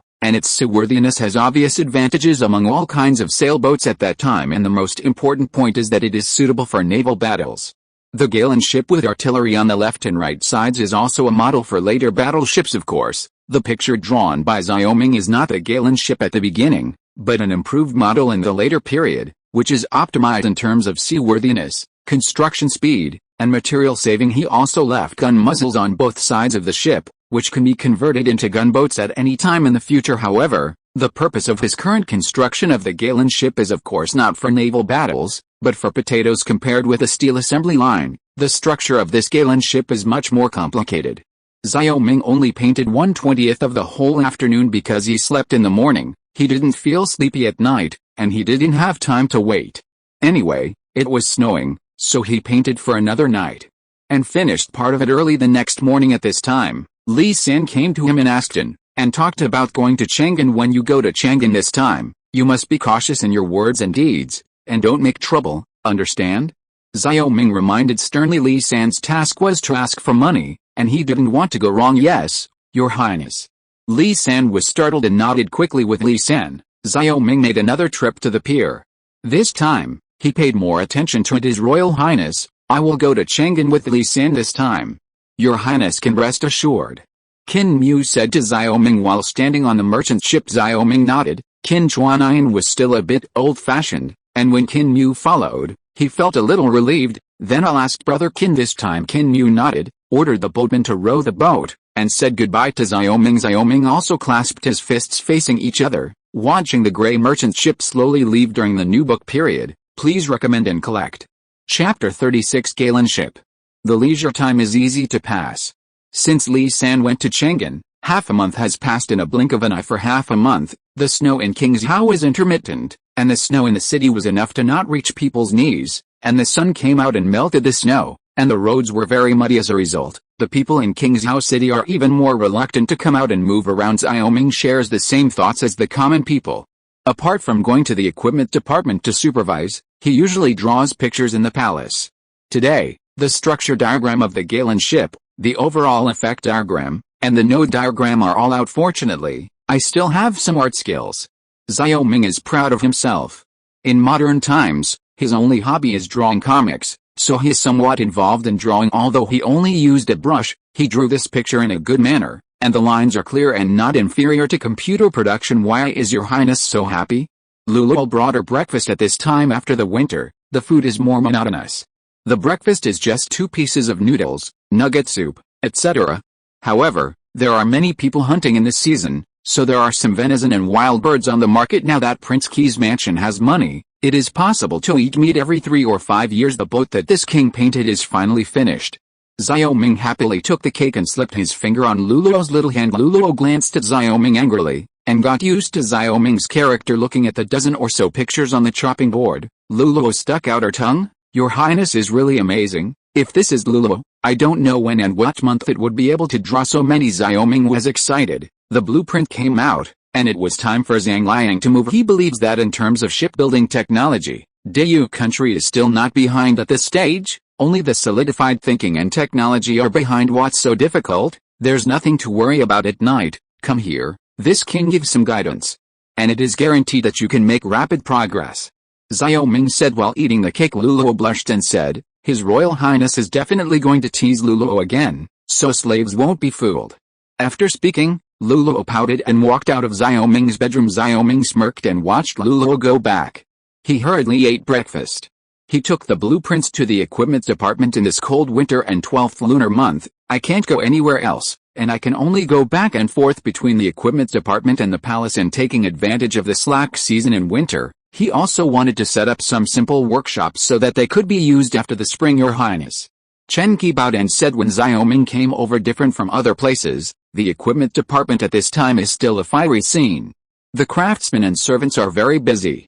In the backyard of the equipment department, 2 blast furnaces more than 3 meters high rise from the ground. On both sides of the blast furnace are steps of rammed oil for charging, and at the bottom, each blast furnace is connected to huge bellows for blowing air. In front of the blast furnace, there are some dark things stacked up, not coal, but coke that Xiaoming asked Chen Qi to burn. How is it? How is the blast furnace iron making test?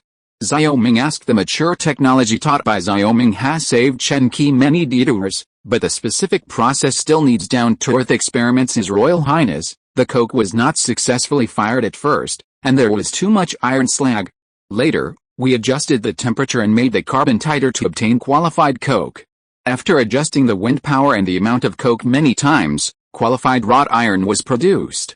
Chen Qi said since Xiaoming asked him to use blast furnace to make iron, he has been on it, and now he has finally succeeded in making wrought iron. Xiaoming nodded. Yes, once the crucible is produced, these wrought irons can be made into qualified steel, and the strength of our machine tools can also be strengthened. We're just waiting for Steward Jin to come back. It stands to reason that Steward Jin has been out for about 20 days. Why hasn't he come back yet? Chen Qi was almost obsessed with craftsmanship, and he couldn't help but feel anxious at this time. Xiaoming frowned. He was also a little worried. It was another snow-blocked road and a thief infested, but don't let it happen again. Glancing at the refined discus, Xiaoming said, don't worry, the equipment department has a lot of work to do. You can do other things first. By the way, how did Zhang Liang and others perform during this time? Chen Qi seemed to have forgotten Zhang Liang and others. At this time, Xiaoming mentioned it and said, Your Highness, these people have been in charge of some hard work, but they are diligent. What is Your Highness looking for them? Xiaoming brightened the blueprint in his hand. For this reason, the equipment department will probably have to help produce some parts. Your Highness, can you show me? Chen Qi immediately scratched his head. Xiaoming knew Chen Qi's temperament by heart, and he didn't tease him, and handed him the blueprint. Is this a ship? Chen Qi glanced at it and exclaimed, but I have never seen such a ship before. This kind of ship was originally called the Galen ship. After many improvements by this king now calls him the King's Hao ship. Xiaoming said. Chen Qi probably turned it over and returned it to Chen Qi, scratching his head and saying, Your Highness, I'm afraid I can't do anything about shipbuilding. I've never learned it before. I'm not asking you to build a ship, I just let you cooperate to produce some parts. Xiaoming said with a smile. Chen Qi breathed a sigh of relief, and then he remembered. I said why His Highness asked Zhang Liang, didn't his family run a shipyard before? I'll go and call him here. After a while, Chen Qi brought Zhang Liang over. Zhang Liang bowed and said, This old slave has seen His Highness no gift. Xiaoming helped Zhang Liang up and said, I asked you to come here this time. This king has something to entrust to you. It's a waste to let your Zhang family be a coolie. Come on, look at this and weigh it. Can it be made? Zhang Liang was stunned for a moment, then took Xiaoming's drawing. After looking at it, he was as dumb as a wooden chicken. It took a long time to quickly turn over each page of the drawing. At the end, Zhang Liang's hands couldn't stop shaking. Stand up, His Royal Highness, how did His Highness get this blueprint? This kind of ship is unheard of for the old slave, but based on the experience of the old slave, this ship is very suitable for sailing at sea. Zhang Liang said. Xiaoming nodded. Just this sentence. It shows that Zhang Liang still has some skills and can see the technical content in it. He said, You don't need to ask this. This king only asks if you are willing to make this for the king fairy. Yes. Zhang Liang said without hesitation, It's better than being here with ore and cinder all day. Well, since this is the case, this king will restore your shipbuilding workshop, but from now on your shipbuilding workshop will be the official camp, and there will be no contact with you at all. Would you like to? Zhang Liang sighed and said, The old slave is now guilty and is a slave, just to be able to live up to his life's learning. Well, in a few days, you and your clan will go back to the shipyard. I will handle the Qin family's affairs. Xiaoming said. Zhang Liang's previous shipbuilding workshop had been detained by the Qin family, and Xiaoming had to go and ask for it back.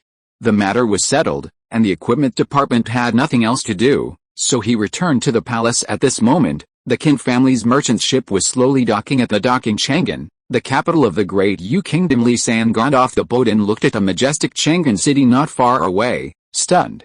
Chapter 37 Li Sanjin Chang'an. Li San, are you going into the city with me, or are you going to greet concubine Zhen first? Qin Mu's eyes were hazy. This long journey was very boring, and he spent almost every day sleeping. Li San said, His Royal Highness said before I left that someone would send a letter to the Empress, and there would be someone on the pier to meet me, so I won't bother young Master Qin. Qin Mu joked, alright, you are not familiar with the city of Chang'an. Someone will help you to save you from getting lost. If you get lost, your Highness doesn't know how to blame me. Li San smiled in agreement. After spending 15 days on the boat, Qin Mu was polite to him. He knew that the courtesy was for King Qi and concubine Zhen as well. According to Qin Mu, the Qin family also has a shop in Chang'an City. King's Hao is thousands of miles away, so King Qi naturally can't take care of it. Sometimes the Qin family needs to use the name of concubine Zhen. While the two were talking, a girl in a pink palace dress walked slowly towards them and asked, Is this the merchant ship of the Qin family in King's Hao? Exactly. Qin Mu said respectfully. The girl's attire looked like someone from the palace, and he didn't dare to neglect her. The girl glanced at Qin Mu, and then at Li San, who was dressed as a family member. Since concubine Zhen received a letter from King Qi, she had ordered her to respond at this pier every day. Today, she saw a merchant ship under the flag of the Qin family moored. She immediately stepped forward to ask, Are you Li San? The little palace maid asked. After confirming that it was the merchant ship of the Qin family in King's Hao, Li San bowed and said, Exactly you, that's great, I've been waiting here for 3 days. I'm Liu Li, the palace maid served by concubine Zhen's side. The maiden asked me to wait for you here. Now that you're here, come with me into the palace. The little palace maid showing a relaxed look. Li San nodded, blushing and didn't dare to look at Liu Li. This Luo and Aster are already first-class beauties in King's Hao. I never thought that Liu Li was also very beautiful. Li San couldn't help but think to himself, no wonder His Highness wanted to go back to Chang'an in those days. Bingo, then I'll trouble my sister to lead the way. Li San said politely, but this time His Highness asked a little slave to bring in a lot of things. It's easy, I'll bring someone here to help you get on the carriage. Liu Li laughed and led Li San to Chang'an City. You're a few years older than me, why are you calling me instead? My elder sister is the person next to concubine Zhen, who is more noble than Xiaoyu. It is also appropriate to call out sister. Li San flattered. Liu Li had a peach blossom face, and her smile was as bright as a flower blooming. She said, In the letter, His Highness said that you are slick, but in the palace, you have to be more restrained, and you must not talk nonsense, otherwise watch out for the tongue cutter. Li San trembled in fright. This Guangming Palace is the residence of the emperor. Even if he is full of courage, just thinking about it will make him nervous. When Liu Li said that, Li San wanted to pee even more nervously. Seeing Li San's appearance, Liu Li showed a mischievous smile, and she said, But you don't have to worry, just follow me, don't talk nonsense, don't look nonchalantly. Li San hurriedly said, Sis, for His Highness's sake, she must help the little slave. Speaking of King Qi, Liu Li frowned. Speaking of which, he didn't like this demon king. At the edge of the pier, a carriage was parked at this time. Liu Li did not answer Li San's words, but said, Get in the car. When the two got to the car, Liu Li turned to ask about Luo and Ziwen, and when she learned that Luo and Ziwen had a good time in the Qi Palace, she seemed to be in a better mood, and told Li San about Chang'an City. The carriage left the wharf and arrived at the city gate in about half an hour.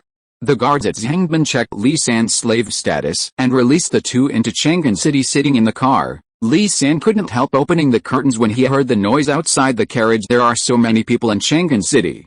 Li San looked over, and the avenue opposite Zhang Gate was crowded with crowds of people. It was even more lively than when the east and west markets of King's Hao opened. Liu Li said, This is not the time when there are the most people.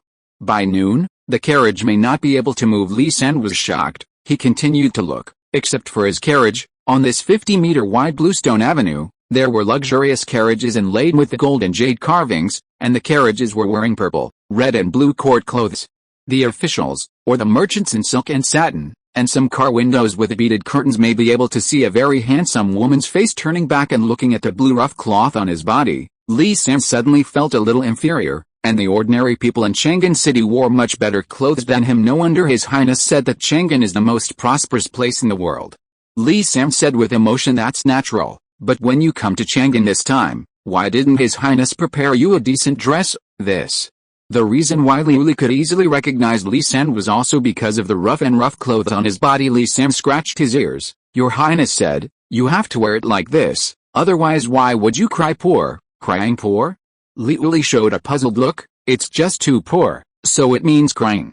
Li San explained. Is this the dialect of King's Hao? It's interesting. Li Uli smiled, and Li San blushed again because of her beautiful appearance. He was only the same age as Xiaoming, and it was the time to think of spring. Two people, say something, I say something. The carriage took another hour to reach the palace gate of the Guangming Palace, and when you get here, you must enter on foot, up to the first-rank officers, down to the common people. After getting off the carriage, Li San looked at the scattered and splendid palace in Guangming Palace, and was amazed. Li Uli said that Chang'an City is 60 miles long from north to south, and there are 360 private squares in the city, which is 3 times that of King's Hao City. Entering from the side door, Li Uli led Li San all the way into the Guangming Palace. The main entrance is the Wuji Hall, which is the place where the emperor and ministers discuss the state affairs. We can't go. On the way, Li Uli told Li San the rules of the palace. From the side door, you can directly enter the harem. Entering the palace, Li San was obviously a lot more nervous. Many palace maids and eunuchs kept looking at him, which made him quite nervous, and he couldn't help but nod his head. Now the two of them are walking through an alleyway between 2 walls. At the end of the alleyway is an archway. Entering the archway is a corridor of mahogany and red lacquer. There are huge lotus ponds on both sides of the corridor. At this season, the lotus flowers in the lotus pond are dry, but there are many carp swimming in it. Li San didn't have time to appreciate it. After passing the 100-meter-long corridor, there was another corridor that turned westward. He looked up and saw that such a corridor turned around, and there were some palaces along the corridor. There was a golden plaque on the palace, but he couldn't read and didn't know what it was. The further you go inside, the more and more palace maids come and go in the corridor. Some of them are carrying exquisite cakes, or carrying fragrant cakes, hot water, and so on. The front is the dormitory of the concubine. Don't look inside. Li Uli ordered. Li San responded again, and the end of the corridor suddenly opened up. It was a large garden. On one side of the garden was the lotus pond that I saw just now. A stone bridge was like a crescent moon across the water. On the other side of the bridge, there are many pavilions, and in front of each courtyard is an arch, which is what Li Uli said was the concubine's palace. After taking Li San across the stone bridge, Li Uli stopped in front of a courtyard with the name Bishu Pavilion and said, "This is the residence of concubine Zhen, come in with me." Chapter 38, Concubine Zhen. Niang, the servant brought Li San here outside the Bishu Pavilion. Li Uli asked Li San to wait outside, and went straight into the hall to report. In the bedroom, in front of the screen depicting light ink landscape paintings, a woman in a luxurious violet palace dress was half reclining on the couch, reading a Buddhist scripture. Hearing this, she got up and said, "Let him come in. Ming'er is mysterious in his letter this time, but I would like to see what perfume he is talking about." Having said that, concubine Zhen got up and, under the service of the 2 palace maids, left the bedroom to the main hall, and sat down on a mahogany chair. At this time, Li Uli called Li San to come in. The little slave of the key palace has seen concubine Zhen. Li San didn't dare to look at concubine Zhen, and hurriedly bowed and said, seeing that Li San was dressed in coarse cloth and was very ragged, concubine Zhen frowned and said, "Since you're from Ming'er, you don't have to be so restrained. This time Ming'er asked you to bring you some perfume, but there is such a thing." Li San dared to look up at this time, and in front of the meeting sat a very graceful woman, with danfang eyes and willow leaf eyebrows, her face like powdered pink, and her lips like red dots. It is rumored that concubine Zhen's real name is Yun Ziner, a native of Suzhou in the Great Yu country. Her father Yun Shang is the magistrate of Qiping County, Taiping County, Suzhou City. 20 years ago, the Empress Dowager of the dynasty was Xiao Wangsun's concubine. Must be a female candidate. It was at that time that Yun Ziner was favored by Xiao Wangsun in the draft, and she won the title of concubine Zhen within 10 years. It was only in the backyard of the palace. Not as good as before. When he came back to his senses, Li San said, "Wei Niang, this little slave was dragged by His Royal Highness to send perfume and drunk King's Hao to Niang. What about things?" Princess Zhen asked. Li Uli said, "Niang, there are quite a few things sent by your highness this time. I asked a few of the little Gizi in the palace to move them over. It is estimated that they will arrive by now." Just as he was talking, a silver bell-like laughter suddenly came from outside the door. A concubine in a red palace costume walked in, followed by a few people dressed as eunuchs, carrying Xiao Ming's perfume and wine. Sister, King Qi is really filial. He brought so many things this morning. The concubine in the red palace attire smiled as she went straight into the main hall and sat down on a chair on the side. Not at all. Appears to be a live concubine. Zhen chuckled. This person is Concubine Da, the mother concubine of the fourth prince. She is familiar with her when she walks around in the palace. She said, it must be that Xiao Gizi is talking too much? I really don't remember eating. No, next time I don't have to do it with my sister, I'll give him a few mouths first. Concubine Da said with a smile. She knew that Concubine Zhen was annoyed by her making inquiries. In her capacity, how could Xiao Gizi not say anything? Concubine Zhen smiled and said, I got my elder sister's wishes, and this time my elder sister came by coincidence. Since my elder sister also knows that this is Minger's thing, why don't we take a look at what it is? Life in the palace was light, and Concubine Da was only curious to inquire. At this time, she couldn't help but be interested, but she still politely said, Sister, if it is inconvenient, I will go back. In this letter, Xiao Ming made it very clear that it was to let the concubines know about this perfume, so Concubine Zhen was not annoyed with Concubine Da this time. On the contrary, Concubine Da was a famous person in the palace with a broken mouth. When she saw it, it could be passed from her mouth. Sister is out now, it's okay. Liu Li opened the box. Concubine Zhen said. Liu Li replied yes, but before Liu Li could act, Li San went forward diligently and opened the wooden box, and said softly to Liu Li, there are nails on this wooden box, so let me do it, so as not to hurt a girl. Lily smiled and nodded. 4 wooden boxes were opened, 3 of which were perfumes in small porcelain bottles, and 1 was of wine. At this time, Li San took out a small porcelain bottle and handed it to Liu Li, saying, this is the perfume made by His Highness himself. Liu Li took it and gave it to Concubine Zhen. In the letter, Xiao Ming gave a basic description of the perfume, so Concubine Zhen was not ignorant. After taking the perfume, she pulled the cork off the bottle, then let Liu Li find a feather and dab it on the body from the bottle. Sister, what is this? Why is it so fragrant and pleasant? Concubine Da was watching Concubine Zhen's movements until Concubine Zhen put the perfume on her body, and the charming scent suddenly filled the whole room. The fragrance is very comfortable, not like a mix of fragrant cakes at all. Concubine Zhen didn't hold out hope for what Xiao Ming sent, thinking that it was Xiao Ming who came here again, but the smell of this perfume was in the nose, and he immediately understood that what Xiao Ming sent this time was extraordinary. Seeing Concubine Da staring blankly at the perfume in her hand, Concubine Zhen explained, Sister, this thing is called perfume. It is a special spice that Minger learned in King Zhao. It is said to be more practical than incense cake perfume. It's unheard of. Can my sister let me try it? Said the concubine. Concubines are also women, and the concubines in the palace are always the objects of folk imitation. In other words, these concubines are people who are at the forefront of fashion, and in order to compete for a favor, the concubines in the palace are full of tricks, and Concubine is also a person who knows this, and naturally understands that a new thing is enough to make the emperor linger in his bedroom for a few days after taking the perfume. The concubine nodded to herself in a similar fashion, and her whole body was immediately full of fragrance. Yo, sister, this is really a good thing, it tastes really fragrant, and it's easy to use. Concubine's eyes suddenly lit up. She glanced at the 3 boxes of perfume, and rolled her eyes. This time King Qi brought it here. There are quite a few perfumes. My sister is really lucky. Concubine Zhen couldn't hear the meaning behind Concubine's words. She said, these perfumes were originally sent by Minger to honor the sisters.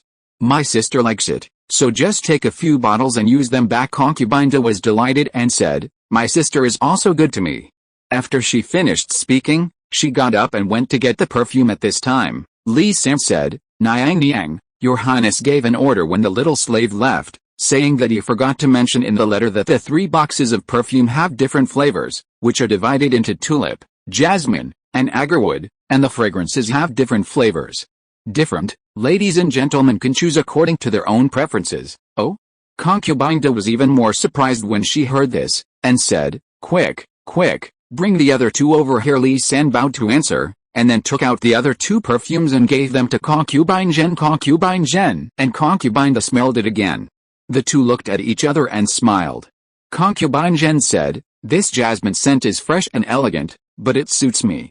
This tulip is warm and strong, but it suits my sister. My sister's words are very true. I didn't expect King Ki to have such a skill. The first time my sister used this perfume, she felt that she was deeply in my heart. It's really a god. Concubine Da happily held the perfume bottle. In that case, this bottle will be given to my sister. Concubine Zhen said. Concubine Da glanced at the wooden boxes. There were at least 30 bottles of perfume in each wooden box. She salivated and said, when did my sister become so careful? This bottle is only the length of your fingers, so you can give my sister 2 more bottles. As she said that, Concubine Da was pulling on Concubine Zhen's sleeve and begging. Concubine Zhen smiled and said, okay, since my sister said so, let's get 2 more bottles. Concubine Da was afraid that Concubine Zhen would regret it, so she happily took the perfume and thanked her repeatedly before leaving. Seeing Concubine Da walking away, Li Uli snorted softly, and said, Niang Niang, why bother to give her 2 bottles? Concubine Da has always eaten more and took more, but this time she is bullying her kindness again. Concubine Zhen glared at Li Uli. It's okay to talk about it in front of me. Don't talk about it outside, or you will be careful. Niang Niang, Sister Li Uli also loves His Highness's perfume. This perfume is made by His Highness with high-grade spices. Li Sam said cautiously. Speaking of Xiaoming, Concubine Zhen couldn't help but feel a little sad. Hey, it's rare for him to bother so much, but I care about this matter. If it is so urgent to give it to the Empress, it would be too deliberate, but it is not beautiful. Concubine Da has always liked to compete for a favor. I took the perfume this time, and I will definitely go back to swagger. When the time comes, the Empress and other concubines will come to the door, and it will not be too late to mention it. At this time it's still as thoughtful as Niang Niang thought. Li San lowered his head and said, at this time, Concubine Zhen looked at the wine jar of perfume Pang again. Seeing that the Chengxintang paper was pasted on it, and there seemed to be writing on it, she said, bring that wine jar. Li Uli stepped forward, picked up a wine jar, and said, Niang Niang, there is a poem on it. King Zhao fine wine tulips, jade bowls filled with amber light. But the host can be drunk, not knowing that the other country is his hometown. Concubine Zhen said softly, nodded slightly, good poem. I did not expect that there are also great writers in the barren land of King Zhao. Li Saiqiang held back his laughter and said respectfully, Niang Niang, in fact, this poem was written by your highness. Chapter 39 The Rhythm of Perfume. Minger did it? Concubine Zhen heard the words and laughed softly. I don't know how much ink is in King Ki's stomach. I'm afraid this poem was borrowed from others, right? Li San argued. Niang Niang, you are really wrong this time. This poem was recited by Lulo herself. Really? Concubine Zhen was still dubious inside. She said sadly, whether it's true or false, this poem has a strong feeling of missing her hometown, so Minger must be missing Chang'an again. Speaking of this, Concubine Zhen suddenly covered her face and sobbed in a low voice. Li Uli glared at Li San. Niang Niang's body has been slightly ill these past 2 days, but you are still making Niang Niang sad. You really deserve to be beaten. Li Sam shrank his head, remembering what Xiaoming had said to him before he left. He said, the madam need not be sad. His Highness said that he is comfortable in King Zhao, and staying away from Chang'an is the province's daily intrigue, but King Zhao is too much. Baron, he wants to resuscitate the thief, but Ne has no money in his hand. Concubine Zhen was sad for a while because she missed her beloved son, and then she remembered the real business. She said, hey, I knew why today. When he was in Chang'an, he didn't know how to please the emperor, but now he is in a hurry to go to the doctor. That's all. I think this perfume is different from fragrant cakes. The queen may like it, and then I will blow the wind in my ears. Maybe the emperor will be able to think of the father-son relationship. What Niang Niang said is that His Highness said that he was too remorseful, so this time he specially prepared this drunk King Zhao. I hope Niang Niang can hand it over to the emperor. Li Sam said the words explained by Xiaoming one by one. Well, I understand, Li Uli, you are staying at the Zunjian Inn in Chang'an City. Let Li Sam stay for a few days, and let him go back when the matter is resolved. Concubine Zhen said. Li Uli answered yes, and took Li San out of the palace to find an inn for him to stay, and told him not to walk around. Li San told Xiaoming repeatedly during this trip, he naturally did not dare to mess around, so he settled down at the inn with peace of mind. At this time in the palace, Concubine Zhen seemed to ignore the perfume and wine matters, and just read books in the bedroom every day and had nothing else to do. This morning, Concubine Zhen got up as usual to take a shower. Suddenly, there was a loud roar of Yingain outside the Bishu pavilion. Occasionally, one could hear the voice of Concubine Da. At this time, Li Uli hurriedly entered the bedroom and said to Concubine Zhen, Niang Niang, you are really clever, This concubine took the perfume and went to the emperor to show off. It is said that the emperor liked the scent of concubine's perfume, but he stayed overnight in concubine's bedroom. After 2 days, this matter spread among the concubines and there was a lot of commotion, and now the empress can't sit still, and the concubines will arrive soon. Concubine Zhen put on a large green embroidered palace dress under the waiter of the palace maid. She smiled and said, "Yes, I count the days. This matter should be passed on to the empress's ears. Let's go. I'm afraid I will be busy this morning." It's been a while. She walked out of the dormitory. Outside the door, a woman dressed in a phoenix yellow palace attire entered the Bishu pavilion surrounded by the crowd. She had a square face, star eyes, sword eyebrows, and a majestic appearance. It was Zhao Shuiao, the queen of the great Yu kingdom. Pray for the empress. Concubine Zhen saw Empress Zhao and walked a short distance to greet her. Empress Zhao smiled, and before Concubine Zhen could bow, she helped her up and said, "You don't need to be more polite, sister. I brought my sisters here today, but I'm going to bother you." Niang Niang's words will make a difference. I'm happy that the sisters can come to Bishu Pavilion. It's too late, Niang Niang, please.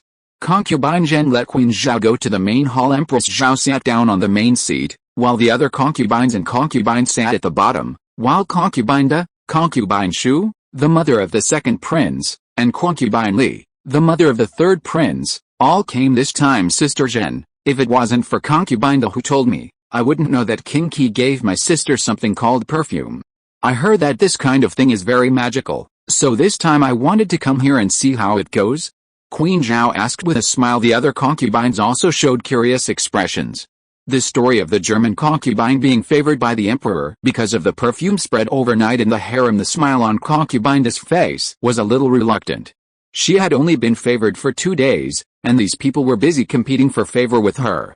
For this matter, she severely taught Xiao Huangman, who spread the matter out. Now that the time has come, Concubine Zhen no longer hides it and says, "It turns out that what the niece said is about this. It is true. This perfume is a spice refined by King Qi, and it is said to be given to the niece. I'm worried he was fooling around, so he didn't dare to send it to Niang Niang immediately, but tried it for 2 days to see the effect. Since Niang Niang found out about this, I will not take it after all." She asked Liu Li to bring all the perfumes in the house. The 3 wooden boxes were placed on the ground, and Queen Zhao immediately showed a look of anticipation. She likes spices the most, and the more unusual it is, the more she likes it. Liu Li.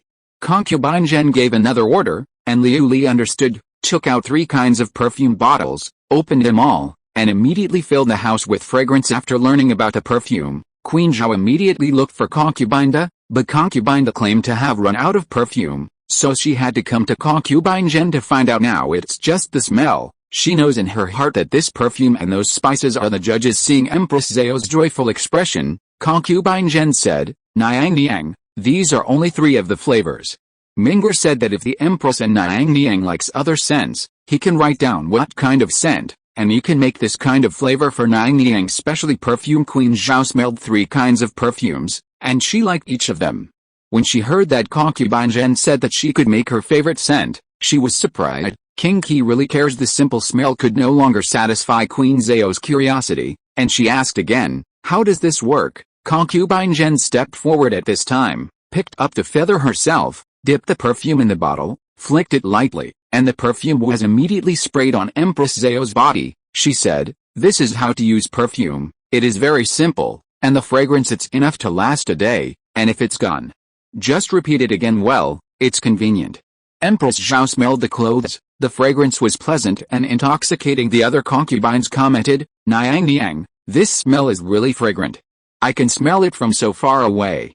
No wonder the emperor has to smell it behind." Sister to Concubine for 2 days. Concubine Da smiled embarrassedly, "I just brought it from Concubine Zhen's sister to play with. I never wanted to meet the emperor." The other concubines knew it well, and just laughed secretly. As the saying goes, smell the fragrance to know a woman, which is why the concubines like all kinds of spices. The unique fragrance product of perfume made Queen Zhao like it immediately. She said, "Sister, is King Qi really going to give me the perfume?" "Niang Niang, this is still fake," Mingger said. "If Niang Niang likes it, even if you tell him the fragrance you like, he will refine it for Niang Niang." Concubine Zhen said Empress Zhao came from the Zhao clan, who was known as the first of the gentry in the great Yu kingdom. She was proficient in poetry and calligraphy since she was a child. In the past few years, the harem was peaceful, and it was also due to Empress Zhao's shrewdness. Qi Wang is thousands of miles away, so it is natural to want to send her perfume at this time, but this perfume really hits her weakness. Chapter 40 Xiao Wangxuan. Hey, King Qi is a filial concubine and concubine Zhen's sister, so we can only look at perfume, which is the best fragrance, and don't use it when concubine Zhen and Empress Zhao asked and answered. The other concubines were very keen on the perfume, but there was no time to interject. Seeing that the perfume seemed to be out of reach, concubine Shu said, although these words praised King Qi's filial piety, anyone could hear the sourness in it. Empress Zhao smiled gently. She was able to manage the harem in a peaceful way, and she relied on the idea of taking care of all the concubines. She said, Sister concubine Shu is wrong. The perfume was given to me by King Qi, but I didn't say that you sisters don't have any share. There are so many perfumes here, I can't use it all alone. The lady said that, Sisters, King Qi sent so many perfumes for the big guy, but it would be a bit inconsiderate for me to distribute it, so I gave it all to the lady. Concubine Zhen said with a smile. The other concubines suddenly smiled, and concubine Li said, King Qi has become more sensible. Empress Zhao and concubine Zhen looked at each other. Among the concubines, she and concubine Zhen had a good relationship, because they were both harmonious and kind people, and no one wanted to offend them. In particular, concubine Zhen, who had no background in her parents' family, was able to live safely in the harem because of her intelligence and character. Seeing that the other concubines were quite eager to try, Empress Zhao said, if that's the case, everyone should stop sitting, let's come and have a look together, and each of them can take a bottle of what they like this time. Concubine Zhen came here to be a concubine with a more respected status in the harem. Naturally, the concubines with a low status did not dare to come here to be troublesome. Queen Zhao agreed, and the other concubines couldn't hold back any longer, and they rushed forward one by one as if they were robbing them. After a while, there were only 6 bottles of perfume left in the box. The 2 bottles of each of these 6 bottles are naturally Queen Zhao's, and the concubines also know how to behave, so they shouldn't be too greedy. At this time the concubines in the room were scrambling to try the perfume. At this time, Queen Zhao waved to concubine Zhen, indicating that concubine Zhen would talk to her alone. Concubine Zhen understood and led Empress Zhao to the inner side of the main hall. At this time, Empress Zhao said, these perfumes are so unique, they must be expensive, and King Qi's fief is poor, so many perfumes must have cost a lot of silver. At this time, concubine Zhen showed a helpless look and said, to be honest, this time King Qi sent the perfume into the palace to please the concubine. The concubine has nothing to hide about this matter. In the matter of Chang'an, Ming'er did make a big mistake, but the fief was barren, and there was no silver tail to clean up the army. How could he resist a barbarian army with his humble 3,000 troops on the fief? And this time I heard from Li Xin that King Zhao has been under continuous half-time. After a month of heavy snow, many people who couldn't find food came to the mountains to become bandits. Although he made porridge in 6 cities, the silver tails in the treasury were gradually unable to support it. After a pause, she said, so when he sent perfume this time, firstly, I hoped that the goddess could help him to say a few words of kindness in front of His Majesty, and allocate some silver coins to help him get through this difficulty, and secondly, he was also forced to be helpless. His Highness still disagrees, so he can only sell perfume to make some money. Hey, I didn't expect King Qi's situation to be so difficult. 3 years ago, when King Qi escaped from the fief without authorization, the Emperor will still be angry when he mentions it. Since he has worked hard this time, I will give it a try. Queen Zhao said. Concubine Zhen gave a blessing and said, thank you, Empress. Thank you, I don't need to say it. I'll talk about it when I explore. The Emperor's tone. After speaking, Empress Zhao suddenly said with interest, do you think that King Qi can really refine the fragrance for this palace? Concubine Zhen was stunned for a moment and smiled. In the letter, King Qi really said so well. In fact, these 3 flavors are good, but now many concubines have used them. Queen Zhao sighed. What a smart person concubine Zhen is. She instantly understood the intention of Empress Zhao. Her mother is the world. Since other concubines use the same thing, it would be cliché for her to use it again. She meant to make Xiao Ming specialize in it. Make him a one-of-a-kind fragrance. Niang Niang, this matter is not difficult. Niang Niang only needs to tell King Qi the perfume she wants. King Qi promises to only make this kind of perfume for her, and other concubines will definitely not have it. Concubine Zhen said with a chuckle. Empress Zhao nodded with satisfaction. But she still talked to smart people easily, unlike the German concubine who pretended to be crazy and stupid then let King Qi worry about it. I will talk to the emperor about King Qi tonight. Queen Zhao said. Concubine Zhen recalled the incident of being drunk in King Zhao, and said, by the way, King Qi also sent some fine wine. It's better for your maiden to have a drink with the emperor tonight. King Qi said that this kind of fine wine guarantees that the emperor will not want to leave after drinking it. Really? Queen Zhao said in surprise. Like other concubines, she hopes that the emperor can stay in her palace. Concubine Zhen nodded. My sister can guarantee that I have tasted a little of this wine. It can be said to be a fine wine in this case. This palace will take it back and let the emperor evaluate it. Empress Zhao got what she wanted. She went back to her seat, said a few words to the concubines and left. When the other concubines saw that the queen was gone, they each made excuses to leave, but after a while they came back one by one secretly. What Queen Zhao thought, they also thought. Everyone wanted their own unique fragrance. Concubine Zhen agreed one by one, but unlike Queen Zhao, she said that the production of perfume was expensive. But it would cost money. These concubines came from 5 surnames and 7 wangs. All of them were wealthy in rival countries. They also had monthly salaries in the palace. The most important thing in their hands was silver. After a whole day of work, the perfume thing was settled in the harem. Concubine Zhen didn't go anywhere that night, but waited for news from the queen in the Fengming Hall. At this time, Empress Zhao and Xiao Wangxun were drinking and drinking. According to the usual practice, Xiao Wangxun would come to the empress to sit here every month, and then go to other places. But today, he was retained by a jar of fine wine. Is this wine sent by King Qi? Xiao Wangxun was a little surprised to learn that the wine was sent to him by King Qi in the palace. Queen Zhao gave Xiao Wangxun a piece of mutton and said, exactly, it's just that King Qi was afraid of the emperor's anger, so he came to me and asked my majesty. Humph. King Zhao is such a barren land, there is not enough food every year, but he has surplus food for brewing. Xiao Wangxun said angrily, 3 years ago, I really played lightly. Empress Zhao said softly, Your Highness, calm down. Even if there is something wrong with King Qi, he is your son after all, and he is also the prince of the great Yu Kingdom. Chapter 41, Queen Zhao and number 039, S-Mind.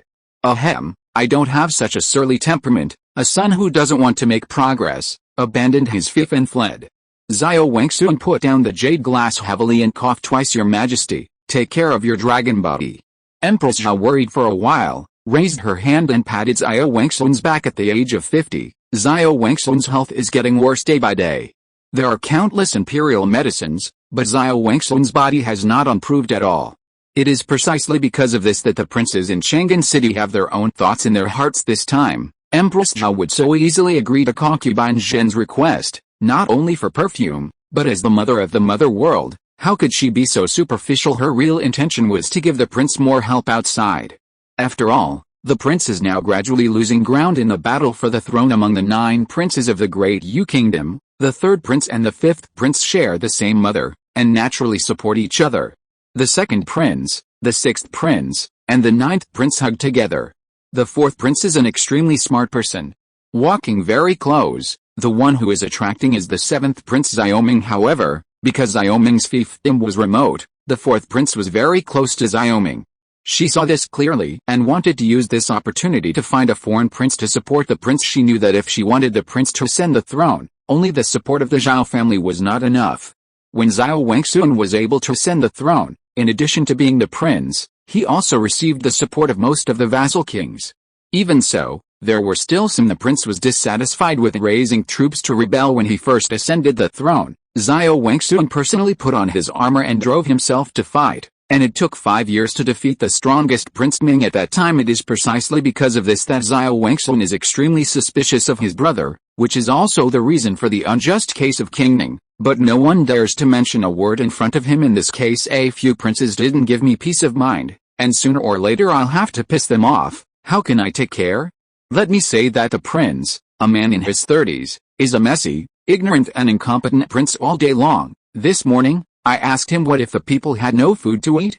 Guess what he said? Your Majesty, although Yair is incompetent, she is benevolent after all. Empress Zhao defended the prince. After all, he was her own son. In her eyes, no prince could compare to him. Benevolent. Indeed benevolent. He said that the people have no food to eat, so they can eat mutton and beef. It's a bastard. Such an incompetent prince, how dare you to hand over the world to him, and now everyday ministers have to file a petition to let me abolish it. Prince, appoint another prince. Xiao Wangsun cursed Queen Zhao's face turned pale for a while, and she said sharply, Your Majesty, the crown prince is the eldest son after all. Even if he is incompetent, he can't be said to be abolished. After all, behind the princes are all the clansmen and clansmen. If you can't control it, then the world will destroy each other. Xiao Wangsun suddenly sighed. It is precisely because of this that I did not abolish the prince, and I received a secret report from Pang Yukan. A few days ago, King Qi was assassinated. Assassination. Queen Zhao exclaimed, Why didn't Sister Zhen share a word with me? King Qi probably didn't tell concubine Zhen about this. He is still sensible and will take care of concubine Zhen's feelings. Xiao Wangsun said, although Pang Yukan said a few words about this matter, but the object of speculation directly pointed to the third prince and his wife. Fifth Prince Empress Zhao rolled her eyes, and this matter could be exploited. She said, Your Majesty, the prince has not been abolished yet, and the other princes can't help but kill each other. If the prince is really abolished, the consequences will be disastrous. Xiao Wangsun took the throne after experiencing the cannibalism of his brothers. The last thing he didn't want to see was that his son would repeat his path. He said, Don't worry, I will not abolish the prince, but now the prince is the only one among the princes. If he wants to sit firmly in this position, he can't do without a support. These words were on the heart of Queen Zhao, and she said, Your Majesty, isn't King Qi the most suitable candidate? Now, among the princes, he has no clear choice of whom to support, and there is no one behind King Qi and concubine Zhen. With the support of the gentry, the threat to the prince is very small. I have been thinking about this for a while now. In Pang Yukan's letter, he said that King Qi has changed a lot now, and it seems that he has begun to manage the fief with his heart. Pang Yukan will not lie to me. If this is the case, he can support King Qi to restrain other princes. Yes. Xiao Wangsun said. Empress Zhao was overjoyed. Xiao Wangsun's thoughts coincided with hers. The prince did not know how to win over other princes, so she could only help the prince. In this case, why doesn't the emperor treat the other princes and transfer Silvertails to King Qi as well? Woolen cloth. Xiao Wangsun had always been hesitant before coming here. If Xiaoming was incompetent, he would just squander any amount of money allocated to him. He was suspicious by nature, and he didn't fully believe what Pang Yukan said until today. The confidant he sent to King Zhao came back to report, which confirmed what Pang Yukan said. But even so, he never thought of supporting Xiaoming. Those powerful princes were enough to make him troubled, and Queen Zhao's reminder made him fully understand now that the princes' battle has taken shape. He can only balance each other among the princes. Now the prince is the weakest. Although he is not sure that the king of Qi can turn his prodigal son back, he can only try. He said, I also understand King Qi's temperament. I can't say it's pretentious. I will allocate a part of this Silvertail to him for the time being. If he spends the money in the right way, I will seriously consider supporting him. If he is still the same as before, you shouldn't expect King Qi to help the crown prince, because he can't support the wall himself. Yes, Your Majesty. Queen Zhao sighed lightly. For the sake of the prince, she said she could not help Xiaoming. Xiao Wangsun sighed, drank the wine in the glass, and suddenly smiled. I have to say, the wine sent by King Qi is very appetizing to me. I hope he won't let me down. The emperor likes it, and King Qi will definitely be very happy. Queen Zhao filled Xiao Wangsun again because of the delicious wine. Xiao Wangsun stayed at the Fengming Hall for one night. The next day, Queen Zhao went to the Bishu Pavilion in person and told concubine Zhen about the transfer of Silvertails from the emperor to King Qi. However, she did not tell concubine Zhen the plan in her heart, but she believed that with concubine Zhen's intelligence, she would naturally not fail to see why she was so devoted to helping Xiaoming. The influence of perfume and fine wine spread in the palace. Xiao Wangsun agreed to transfer Silvertails, and the two things Xiaoming hoped were successfully achieved. Li San waited for the good news and purchased some things. Then he joined Qin Mu and couldn't wait to leave for King Zhao. If you're listening to this novel on a channel other than Fanfic World, it means they downloaded and uploaded it without effort. We cordially invite you to visit our channel, Mundo Fanfic Novelis. There you'll find the original version of this story, and you can explore many other novels of various genres. We're waiting for you to immerse yourself in a world of incredible novels. Chapter 42 The Slave Trader. King Zhao. The winter snow fell on and off for 20 days, And it was not until this morning that a crystal-like blue appeared in the gray clouds. The golden sunlight broke free from the shackles of the clouds and fell down, coating the white snow with a dazzling gold. His Royal Highness, it's been 20 days since Li San was gone. Do you think this perfume and drunk King Zhao have made the Empress and the Emperor tempted? Luluo stretched out her small hand, and while roasting her hands on the briquette stove, she oversaw the distillation of rice wine by the servants in the yard to sum up the days. It's time to come back. Xiao Ming was wrapped in a thick felt. The deeper the winter, the more unbearable the cold weather in the north, especially when sitting still. The cold is like an invisible hand wandering around the body. I don't know if the things he bought have fallen. Luluo was still thinking about her maltose. Xiao Ming tapped Luluo's head. You, just like to eat he. Luluo squinted her eyes and smiled, as if looking forward to Li San's return. Her saliva was drooling. Xiao Ming tightened the felt on his body and looked in the direction of Chang'an, which was the political and economic center of the Great Yu Kingdom. Thinking with his ass, he also understood that few people who could live in Chang'an were good people. He only hoped that Li San could bring good news and try to be as few as possible. Although I didn't know about Li San's news, Qin Mu's news came very quickly. The Zhu King Zhao was very popular in Chang'an, and the literati, the pawns, the dignitaries, and the dignitaries all scrambled to buy it. After tasting it in a short period of time, the price of Zhu King Zhao exceeded the price of 22 taels of Nurhong, and it doubled directly. Now a jar of Zhu King Zhao can sell 40 taels of silver. Even so, Zhu King Zhao was seriously out of stock. After all, Xiao Ming only distilled 100 jars for this reason. Qin Mu couldn't wait, so he dispatched a fast horse and brought the news back within 5 days. Qin Chuanian heard the news and personally went to the door to ask Xiao Ming to increase the supply of Zhu King Zhao. The cost price of Zhu King Zhao was raised to 321 jars. The profit of 1 altar and 10 taels made Qin Chuanian, an old fox, deeply appreciate the benefits of cooperating with Xiao Ming. This piece of Liang's shipyard was also done smoothly and was given to Xiao Ming directly. This is also an exchange of interests. The fiefs are in vain, and what Xiao Ming lacks most at the moment is silver. Naturally, he will not refuse this proposal immediately. He asked Chen Qi to make 9 more sets of stills for him, and directly transform the side hall of the palace into a small factory. The production volume of Zhu King Zhao increased from 10 altars a day to 100 altars a day. At this scale, Xiao Ming dare not continue to expand, because Xiao Ming needs green ant wine in the King Zhao market, and this grain is purchased in large quantities for brewing, and the price of staple food has risen a lot for a while. The days are getting worse this winter. The life of the common people was difficult.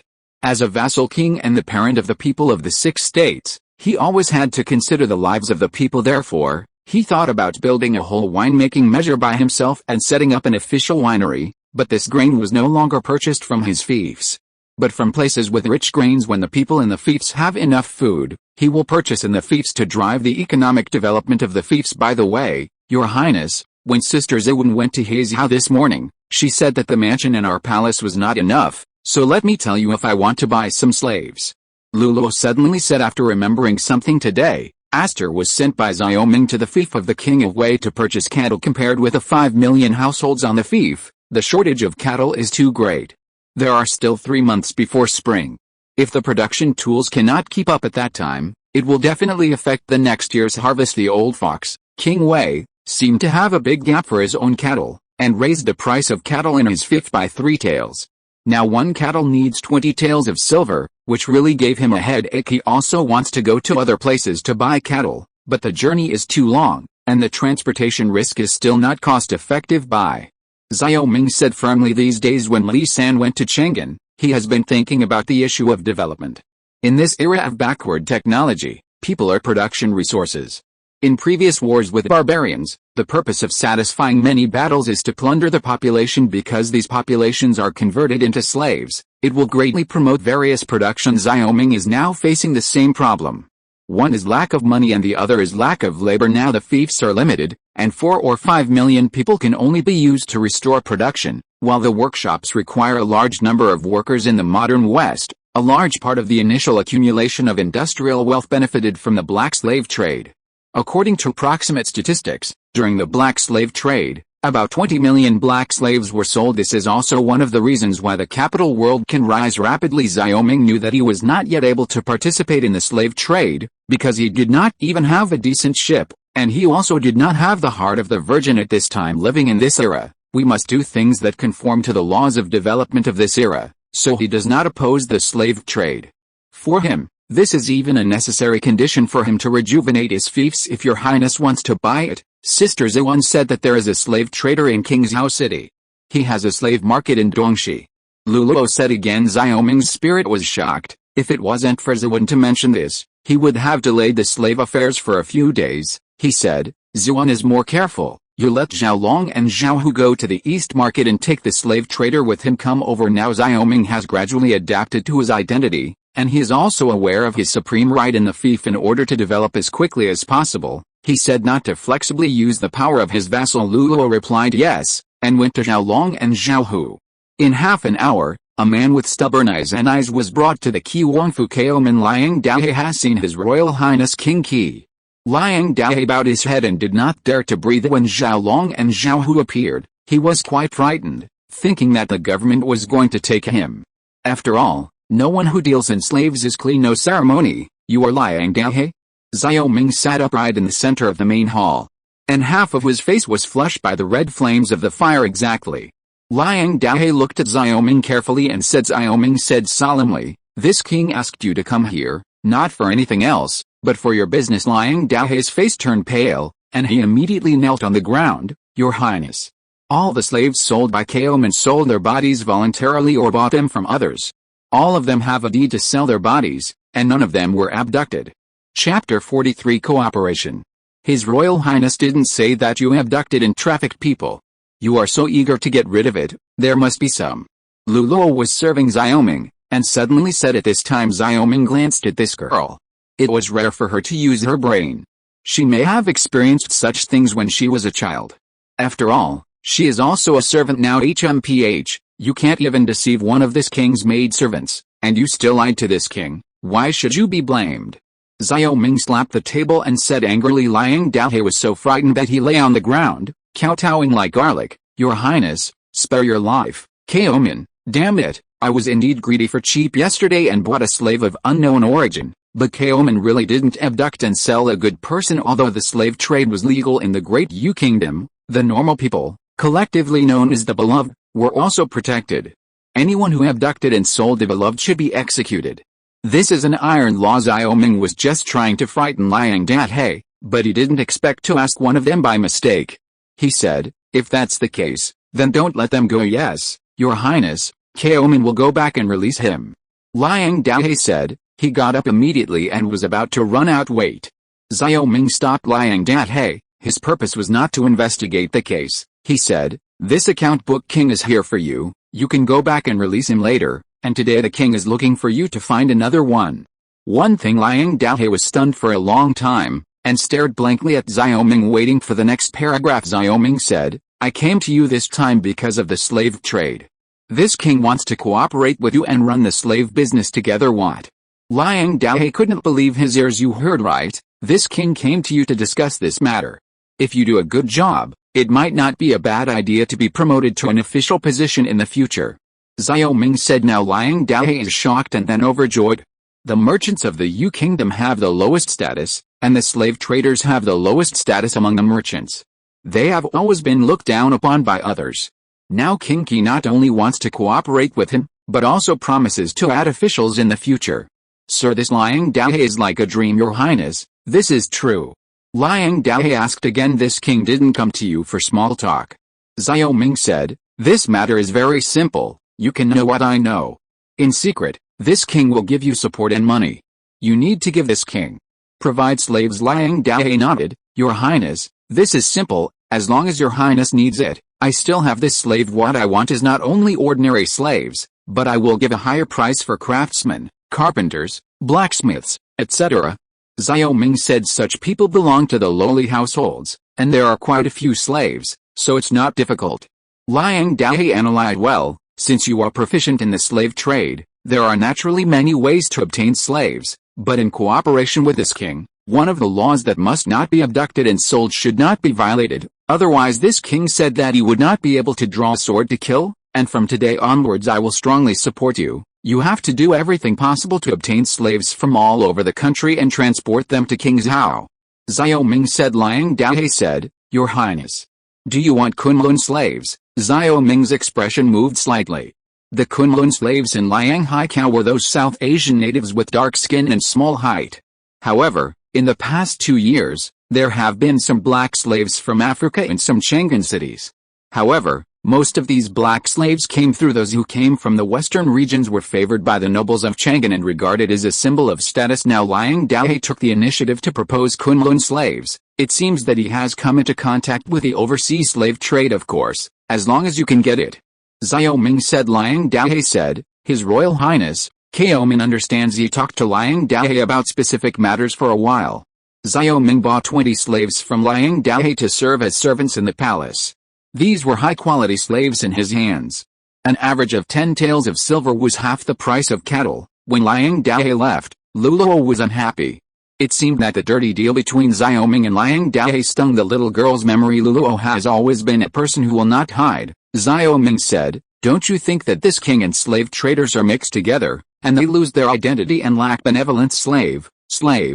Luluo wanted to deny it, but there was a sense of anger in her heart that seemed to want to burst out again. Xiao Ming laughed and said, "This king knows what you are thinking. Although the law slaves of the Great Yu Kingdom are legal, it is disgraceful after all. But have you ever thought about it? The population of this king's fief is only 1 million households. If we only rely on such a small population, in what year and month can we realize the resurgence of the fief?" But Luluo suddenly didn't know what to say. "And these slaves will fall into the hands of others if I don't buy them. How can you be sure that these slaves will not live easier with this king, or even get free?" Xiao Ming continued, "This king needs labor, not their slave status." Luluo grabbed the corner of her clothes and nodded lightly. "The servant is wrong." The servant thought that His Highness wanted to sell slaves to earn silver taels. When he mentioned silver taels, Xiao Ming's head suddenly became big. He originally thought that 4,000 or 5,000 taels of silver a day was a lot, but he was buying cattle and slaves, plus various materials to build workshops. "Hey, my heart is on the bright moon, but the bright moon illuminates the ditch." Xiao Ming sighed and shook his head, as if feeling sad for Luluo's incomprehension. Luluo said anxiously, "Your Highness, it was Luluo who misunderstood. Your Highness, forget it, this king forgives you." Xiao Ming picked up Luluo's little hand and rubbed it seriously. "Don't mention this, your hands are frozen. Come on, this king will rub it for you." Luluo suddenly blushed at this moment. A chubby figure suddenly appeared at the entrance of the main hall. Xiao Ming was startled, and immediately stopped. "Ahem, Your Highness." Jin Dafu coughed twice. "In addition to the graphite, some of the limestone you explained has also been shipped back. Would you like to go and have a look?" A few days after Li San went to Chang'an, Jin Dafu came back with graphite, and the first batch of crucibles had been put into use in the equipment department. It can be said that a small batch steel-making production line has been formed. The output of steel has increased, and the steel required by the machine tool division to produce lathes has basically been met. At present, the machine tool division has produced 2 sets of lathes. The lathes were all set to be installed in the under-construction hydraulic lathe workshop. When a problem arose in order to use these lathes, Xiao Ming needs to train a group of skilled lathe workers, and the current craftsmen of the equipment department are not enough, and it is impossible to recruit more people. So Xiao Ming remembered the slave trade. In order to monopolize technology, it is imperative to cultivate a group of high-tech slaves. Chapter 44 Steel Cement. "Of course, go, prepare your horse." Xiao Ming shouted loudly when he regained his senses. Graphite mines have been found, and limestone mines have also been found. Although the mines have not yet been established to form systematic production, it is still possible to mine some in advance. However, only a part of it was mined, and Xiao Ming also spent a lot of money. The people who mined and transported it back and forth needed to give money. That's why Xiao Ming is so urgent to cooperate with Liang Dahe this time. As long as there are a large number of slaves, mines, and workshops, can there be enough manpower, and then he will select some young adults from the slaves to transmit various technologies, and gradually build King Zhao's industrial base. 1 master and 1 servant. The 2 went out of the Qiwang mansion to the equipment department. Now Xiao Ming went to the governor's mansion to supervise the implementation of various decrees. The most important thing is to go to the equipment department. In the equipment department, Chen Qi is correcting the production of the crucible steel making line. The technology is available, but there will be deviations in the specific production practice during this period of time. Xiao Ming focused on cultivating Chen Qi, and Chen Qi got the most from the technology transmission in this technology spar. While other craftsmen often master a specific technical step, they cannot fully grasp the entire process. The reason Xiaoming does this is very simple: to prevent the leakage of the craftsman's technology. 10 people mastering 10 parts of a set of technology is more secure than 10 people mastering all technical processes. Moreover, the equipment department has also formulated strict technical confidentiality measures. If one person leaks the secret, the craftsman on a production line will be punished. In Daewoo, the craftsmen belonged to the lowly households and had a very low status. In order to prevent the craftsmen from making weapons privately, the household registration of these craftsmen was separately made into the craftsman's registration, which was under the supervision of the government. Controlling these people entering and leaving Qingzhou is a very simple matter, Your Highness. These are limestones. There was a pile of gray-white stones stacked in the backyard of the equipment division, and these were limestones. In contemporary times, limestone is not only a necessity for producing cement, but also a necessary solvent in blast furnace iron making. Limestone can effectively remove sulfur and silicon impurities, improve the quality of iron, and prevent the subsequent refining of steel from becoming brittle. Xiaoming went over to take a look. These limestones were piled up into a 2-meter-high hill. The limestones were also relatively large and of good quality. 2 blast furnaces are working at the same time. 4 workers take turns using blowers to blow the blast furnaces. Some craftsmen pour iron ore, coke and limestone blocks into the blast furnaces. The red molten iron flows from one blast furnace to another, and finally the wrought iron flows into crucibles that are supposed to be on a 1-meter-high rack.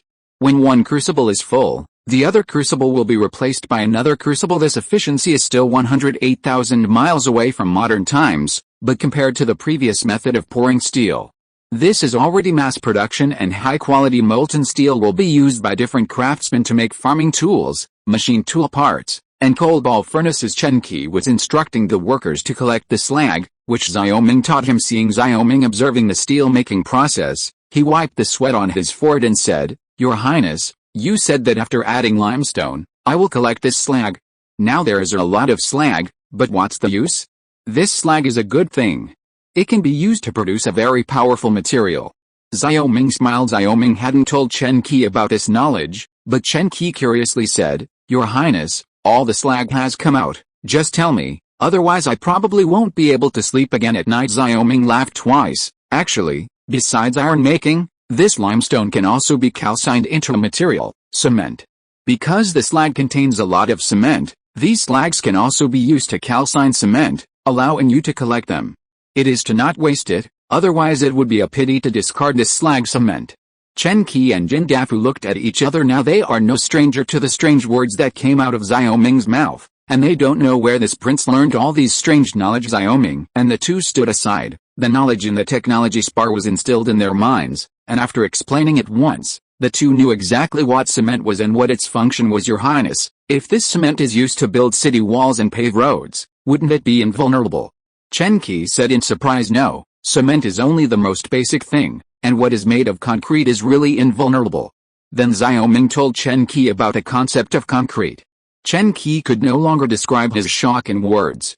He said, "Your Highness, if the city walls of the Great Yu Kingdom are all made of concrete, then the barbarians can only slaughter outside the city walls." Xiaoming smiled and said, "Now you're thinking a bit more. Although this concrete and cement are amazing, at our current production speed, it's good to be able to meet our own needs." After being excited for a while, Chen Qi suddenly became a little decadent, and he said, "Your Highness, now you have taught me too much, but look at this equipment department. There are too few craftsmen. It's just that this work is too busy. It is estimated that there are no people during this time. The equipment division has recruited some craftsmen. The number of craftsmen in the equipment division has reached 50, but it is obviously not enough." He can't help but feel a little helpless. "I will find a way for this. Take your time. How many things can be produced? Just make as much as you want." Chen Qi nodded helplessly. This time Xiaoming came over to check the application of limestone and graphite in iron making, and the other was to let Chen Qi know about cement and prepare for subsequent production. As the saying goes, if you want to get rich, you must build roads first. Smooth traffic can greatly promote production. Because of the characteristics of people living in cities in this era, building roads does not need to be hundreds of miles like modern times. The application of crucible iron making has matured, and now graphite and limestone mines are only in the hands of Xiaoming, which means that he has monopolized the technology of crucible steel making. However, the lack of labor is still his shortcoming. And the current equipment department is generally a small business. Thinking of this, he can only increase his investment in Liang Dahe. Every year, the barbarians rob the Dayu country of many people, and these people become the goods traded by the barbarians and the Dayu country. Many smugglers are active in the Dayu country and the country.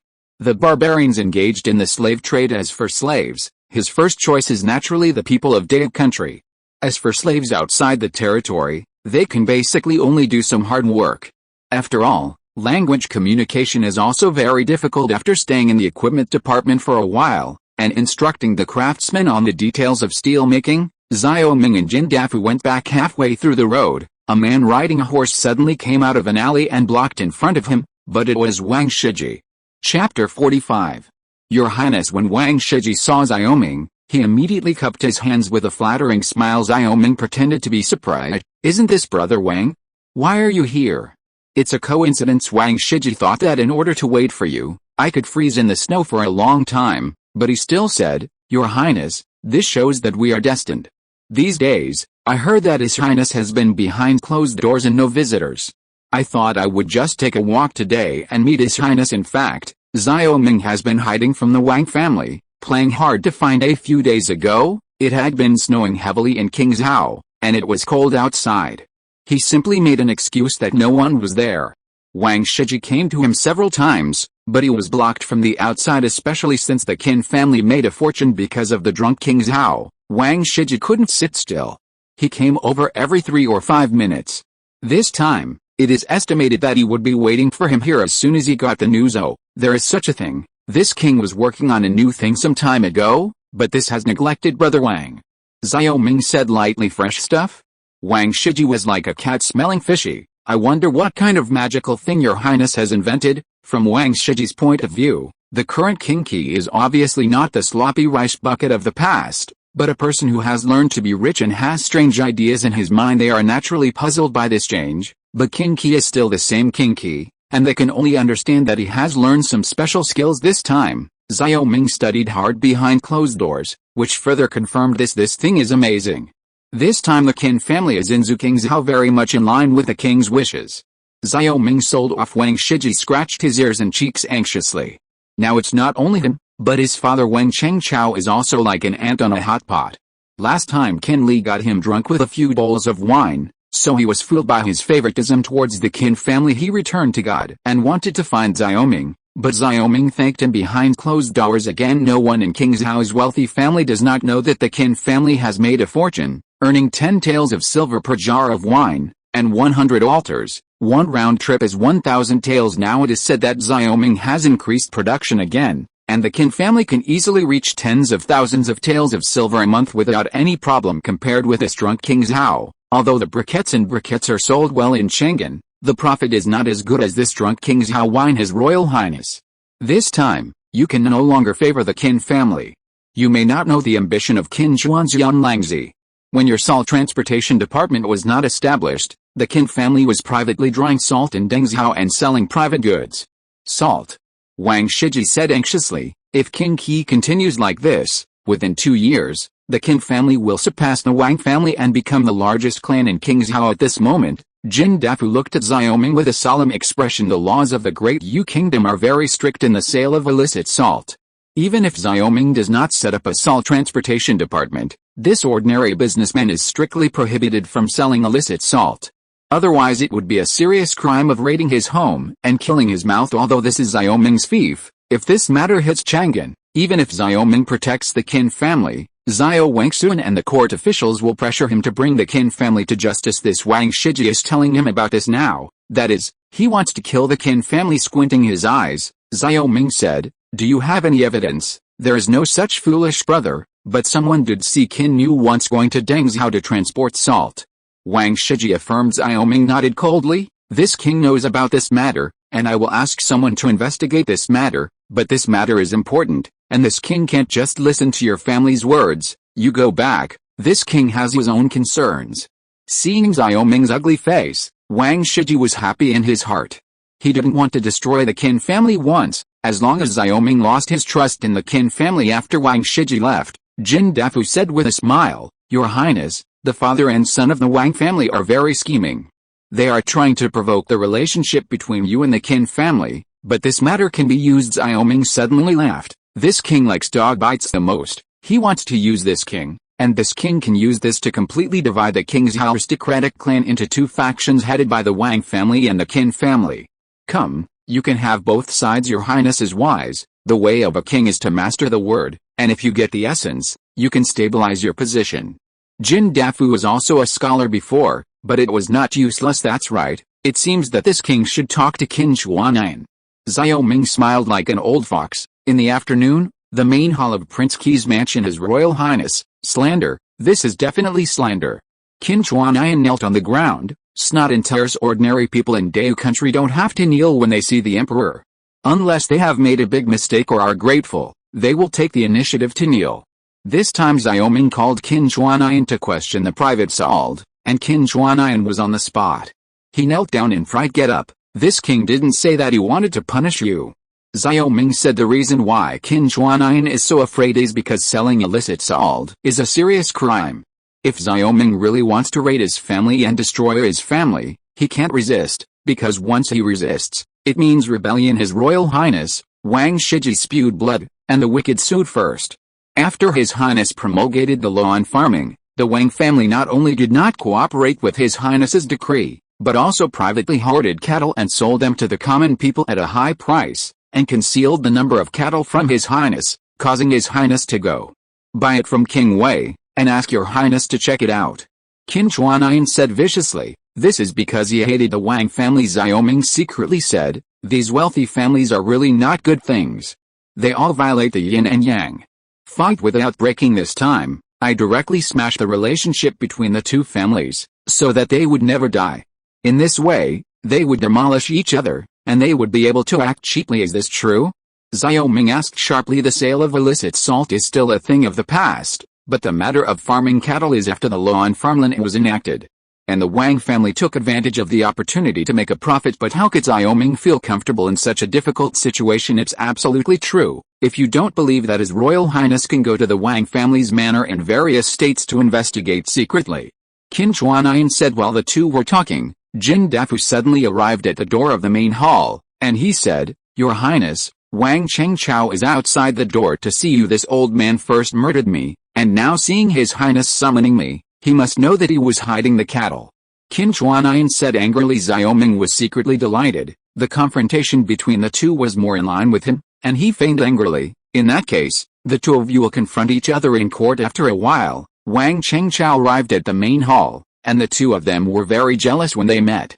Taking a few steps forward, Wang Chengchao and Qin Chuanian knelt down side by side, shouting, "Your Highness, the grass people are guilty." "Thank you, Sun Ziyaz, Zhang Rui, Smekta, Elikilb." What to say? One day, the southern fog bunny, the other shore, the flowers blooming for thousands of years, the evening rain is full of allure. This nickname is a reward from you. Fingai Unxio falling into hell. Quartet 5 milks rubbing buddies. Dao snail has gone. Chapter 46. Qin Chuanian and Xiaoming were stunned at the same time. They all thought that Wang Chengchao's first sentence must be to refute himself, but they never thought that he would confess his guilt. Now Xiaoming looked at Wang Chengchao with interest, and said with a smile, "Wang Yuanwei, this king hasn't asked you yet, why do you say you are guilty?" "His Royal Highness, a few days ago, Xiaoming went to inspect the manors in various states, and found that his nephew Wang Zhuan hid the cattle and sold them to the common people at a high price. After His Highness promulgated the law of arranging farmland, Xiaoming has always tried to help His Highness. Cheng made a big mistake, and asked His Highness to punish him." Wang Chengchao buckled his head while wiping the cold sweat from his forehead. Qin Chuanian sneered and said, "Wang Yuanwei is very scheming, but I just found a scapegoat with my efforts at this moment. You never liked Wang Zhuan, but this time it killed 2 birds with 1 stone. It not only cleared the crime, but also eliminated Wang Zhuan." "What do you mean by Qin Yuanwei? My Wang family has always been in peace with your Qin family. Why is Qin Yuanwei so vicious and wants to kill my Wang family?" Wang Chengchao said bitterly. This time Wang Shiji mentioned the sale of private salt in front of Xiaoming. It was indeed his idea. In the past, Xiaoming always favored the Wang family. After all, at that time, Xiaoming was really a sloppy rice bucket, relying on the money of the Wang family to support his extravagant life, but today is different from the past. This Xiaoming was reborn overnight after a serious illness, and he was good at adopting Pang Yukin's strategy. He knew that this Pang Yukin was not simple.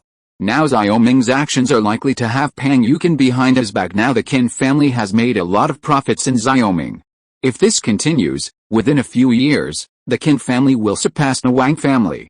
At that time, the Qin family will be like the Wang family, and will use Xiaoming's hands to suppress the Wang family. This kind of thing is absolutely intolerable to Wang Chengqiao, which is why he resorted to this poisonous scheme to alienate the relationship between the Qin family and Xiaoming. Wang Yuanwei is really a toothless bastard. Shameless to the extreme, whoever sued the wicked before His Highness, falsely accusing my Qin family of selling illicit salt. Qin Chuan's beard shook with anger. If it wasn't for Xiaoming, it is estimated that the two would fight HMPH. Whether it is illegal to sell salt, Qin Yuan knows better than me. Wang Chengqiao surrendered to Xiaoming at this time, and showed an arrogant look to Qin Chuanian. Please also ask your highness to investigate. Xiaoming's eyes rolled back and forth between the two. The Wang family and the Qin family are quite powerful in the 6 states. Most of the officials in the states and counties are related by blood or marriage to the two families. The two families also have a lot of manors in the 6 states, and they have raised many tribes, farmers, renters, etc.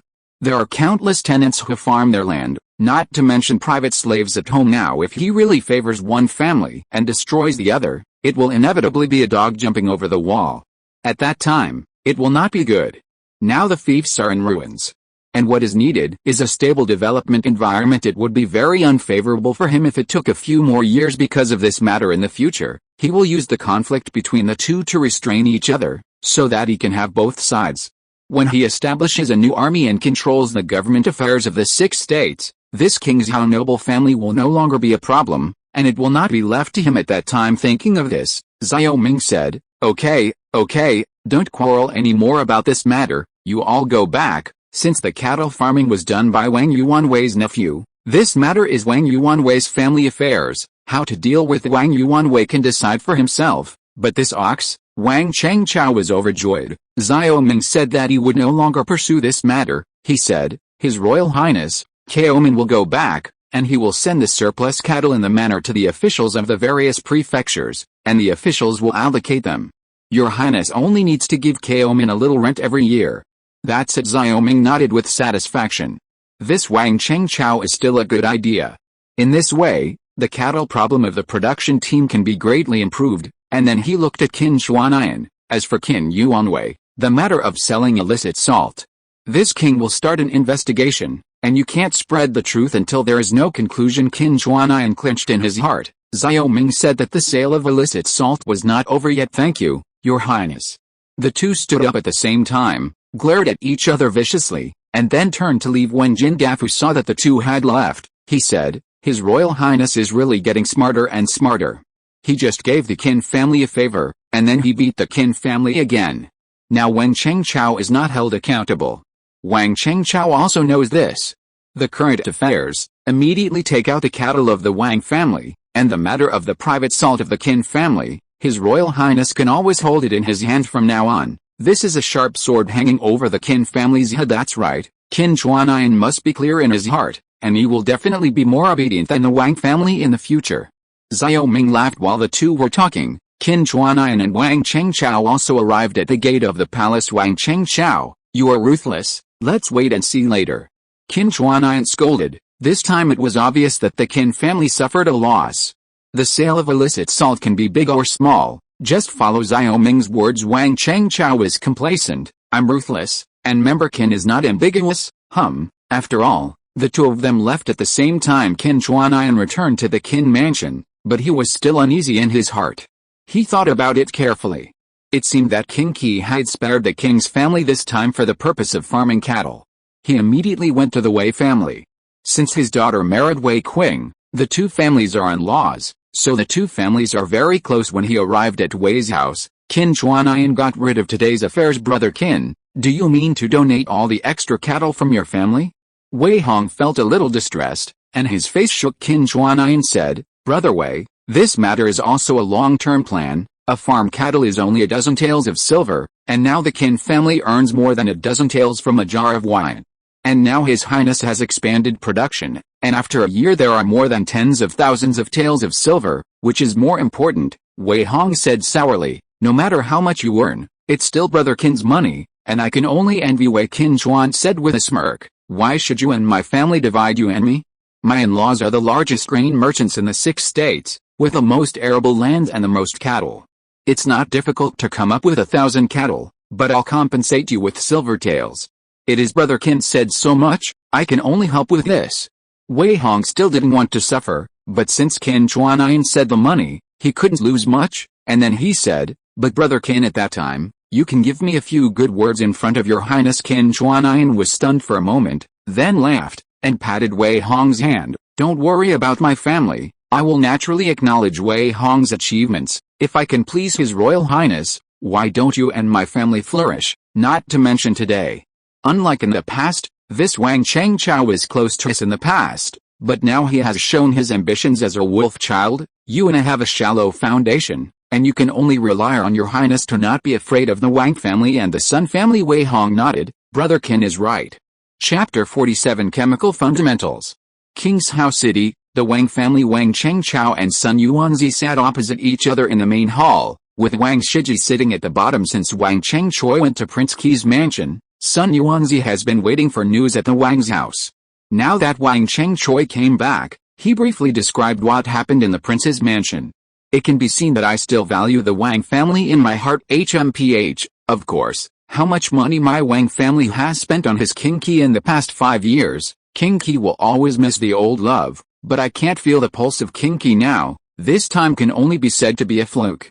Wang Chengchao had lingering fears. That's right, His Royal Highness King Qi seems to have the appearance of a virtuous king now.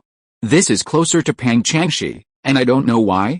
Like others, Sun Yuanzi was equally confused. Wang Chengchao frowned. King Qi has changed so much, I guess it has something to do with the last assassination. I am afraid that King Qi has deeply experienced the danger of the battle for the throne last time, and now he must accumulate strength to defend himself well. What Brother Wang said is reasonable. The King of Wei in the south was just as faint as King Qi. He also realized the danger he was in during the battle for the throne and changed his mind. Today, the fief of King Wei is rare. Wealthy. Sun Yuanzi said that's right, so King Qi is probably the same as King Wei back then. Wang Chengchao frowned. It's just that, this King Qi can't be at our mercy. Instead, we have to look at his face. It's impossible. Now the Qin family and the Wei family are staring at us like dogs staring at the bones. They are our opponents. Sun Yuanzi said. Wang Chengchao nodded and sighed. Hey, that's all. Now the situation has changed greatly. We have to act according to the times. By the way, when Qin Chuanayan goes back this time, he will definitely please His Highness because of the sale of illicit salt. Can't be left behind. How about you and my family donate 500 cattle each? Sun Yuanzi said. 500 oxen is fine, as long as it can suppress the Qin and Wei family's father. Isn't this a bit small? I heard His Highness's words, and it seems that I have a profitable business in my hands. It's just that His Highness said vaguely. I'm still hesitating whether to give it to the Qin family. Wang Shiji interjected. Wang Chengchao was in a hurry to explain the matter of hiding the cattle, but he didn't care about what Wang Shiji said. He asked at this time, Your Highness really said so seriously? His Highness also said that this is a very powerful thing, no worse than Ziyue King Zhao. Wang Shiji affirmed. Sun Yuanzi rolled his eyes, and now all the obvious benefits have gone to the Wang family and the Qin family. Although he and the Wang family are in-laws, who doesn't want this benefit to fall on him? He said. Brother Wang, since that's the case, this time we must seize the opportunity. I am willing to provide 1,000 oxen alone, but if I get a benefit, Brother Wang, don't forget our Sun family. It's easy to say. Wang Chengchao was pleasantly surprised. Most of the Wang family's cattle were sent to the government, and there were not many cattle left in his hands. Now that the Sun family took out the cattle alone, he was naturally happy the two negotiated properly. And they asked Wang Shiji to take the message to the Qi Wangfu. When Wang Shiji arrived at the Prince Qi's mansion, he unfortunately saw Qin Juanyun just leaving the mansion in the main hall. Xiao Ming was holding a piece of paper with a smile on his face. When Wang Shiji arrived at the main hall, he couldn't help but ask, when was your highness so happy? Xiao Ming shook the paper in front of Wang Shiji and said, In order to support the king's method of colonizing the fields, the Qin family and the Wei family each donated 500 cattle to the king. They are truly loyal people, Wang Shiji said contemptuously. Your Highness, what is this? This time, the foolish brother came here to support His Highness's method of cultivating fields. Our Wang family not only sent the remaining cattle to the government, but the Sun family also gave His Highness an additional 1,500 heads of farming cattle. Xiao Ming pretended to be surprised. Brother Wang, this is the truth, His Royal Highness. How dare the foolish brother deceive His Highness? This is a contract, Your Highness, please read it. Wang Shiji took out a silk cloth and recorded the donation of 1,500 cattle on it. Wang Yuanwei, Sun Yuanwei is really a generous person, and it's not in vain that this king values both of you. Xiao Ming said in surprise. This time, he was really happy. With 2,500 cattle, 10 households shared one cattle, which was enough for 25,000 households. There are more than 1 million households in 6 states, plus the cattle purchased by Astor, the wealthy families in each state, and the cattle hired by wealthy households. The production model of this production team can basically achieve most of it. Wang Shiji was proud. The Qin family and the Wei family were no match for the two of them after all. He remembered the official business of this trip, and could not help but ask cautiously, by the way, Your Highness, you said today that there is something new. I don't know if it is what. Xiao Ming put away the contract. He was in a good mood. He said, this thing is called soap, which is equivalent to pancreas. Understand, Brother Pancreas still knows. I was fortunate enough to have used it for a while. Wang Shiji recalled. Xiao Ming nodded. In Dayu Kingdom, some people have used pig pancreas to make pancreas for bathing, which is the primary version of soap. However, it is very difficult to produce this kind of pancreas. Generally, only concubines in the palace can use it. Moreover, the pig pancreas used in the pancreas at this time is mixed with grass, wood and ash to make it dark and not slippery, which is very unsightly. The reason why Xiao Ming wants to make soap this time is because he found limestone, and because he found limestone, he can make alkali, and only alkali can make soap in large quantities at the same time. He is also to create a chemical system. Iron and steel can certainly change an era, but without chemistry, the iron and steel era cannot continue to be upgraded, because the chemical industry will be needed in the future for alloys, converter steel making, and even shipbuilding using this soap production. He will cultivate a group of talents in chemistry and develop a balanced development in all aspects. This soap is even more powerful than pancreas. As long as it is shipped to Chang'an City, no worries, the nobles will not buy it. Xiao Ming continued. Wang Shiji was excited for a while. The manufacture of this pancreas is a secret thing. Many merchants want to do the pancreas business, but they can't produce them at all. His Royal Highness, this time, you can't take advantage of the Qin family. Look, we have 500 more cattle than them, which shows the sincerity of our Wang family. Wang Shiji said. Xiao Ming nodded. Don't worry, this king knows what he has in mind. I'll leave this soap to your royal family, but there is one thing, you have to provide this king with oil. What oil? Wang Shiji was stunned. In the Great Yu country, pancreas is available, but no one knows that meat oil and vegetable oil can be used to make soap. They only think that pig pancreas can make pancreas, which greatly limits the production of soap. Of course, there is another thing, that is alkali. Now Xiao Ming naturally cannot electrolyze salt water to obtain alkali, but he will still be able to do it. This is why he is looking for limestone. Solemnly, alkali can be obtained from limestone and plant ash. Chapter 48. The Return of Li San. As long as you eat oil, you can. This was the last sentence Xiao Ming said before sending Wang Shiji away. At present, he doesn't want to waste too much time on the 4 families. The reason why he shares the benefits with the 4 families is to give the 4 families the illusion that we are still friends. For him, he could not tolerate the existence of gentry and clans in his fief, because it would seriously threaten his rule at present. The drawbacks of the current clans and clans in the Great Yu Kingdom cannot be lost, and he will not repeat the same mistakes. After sending Wang Shiji away, Xiao Ming sent Jin Dafu to call Pang Yukin over. Now with the output of technology, there will be more and more products produced in the equipment department and the palace. In the future, Zhu King's Hao and perfume were arranged in the palace, and only the family members of the palace were involved in order to keep it secret. He didn't believe that other people would be so honest and would not send people to spy on the craftsmanship in the equipment department and the palace, so he now asked Pang Yukin to formally establish the patent department. The equipment department's technology will all be recorded in the patent department, and Chen Wenlong is personally responsible.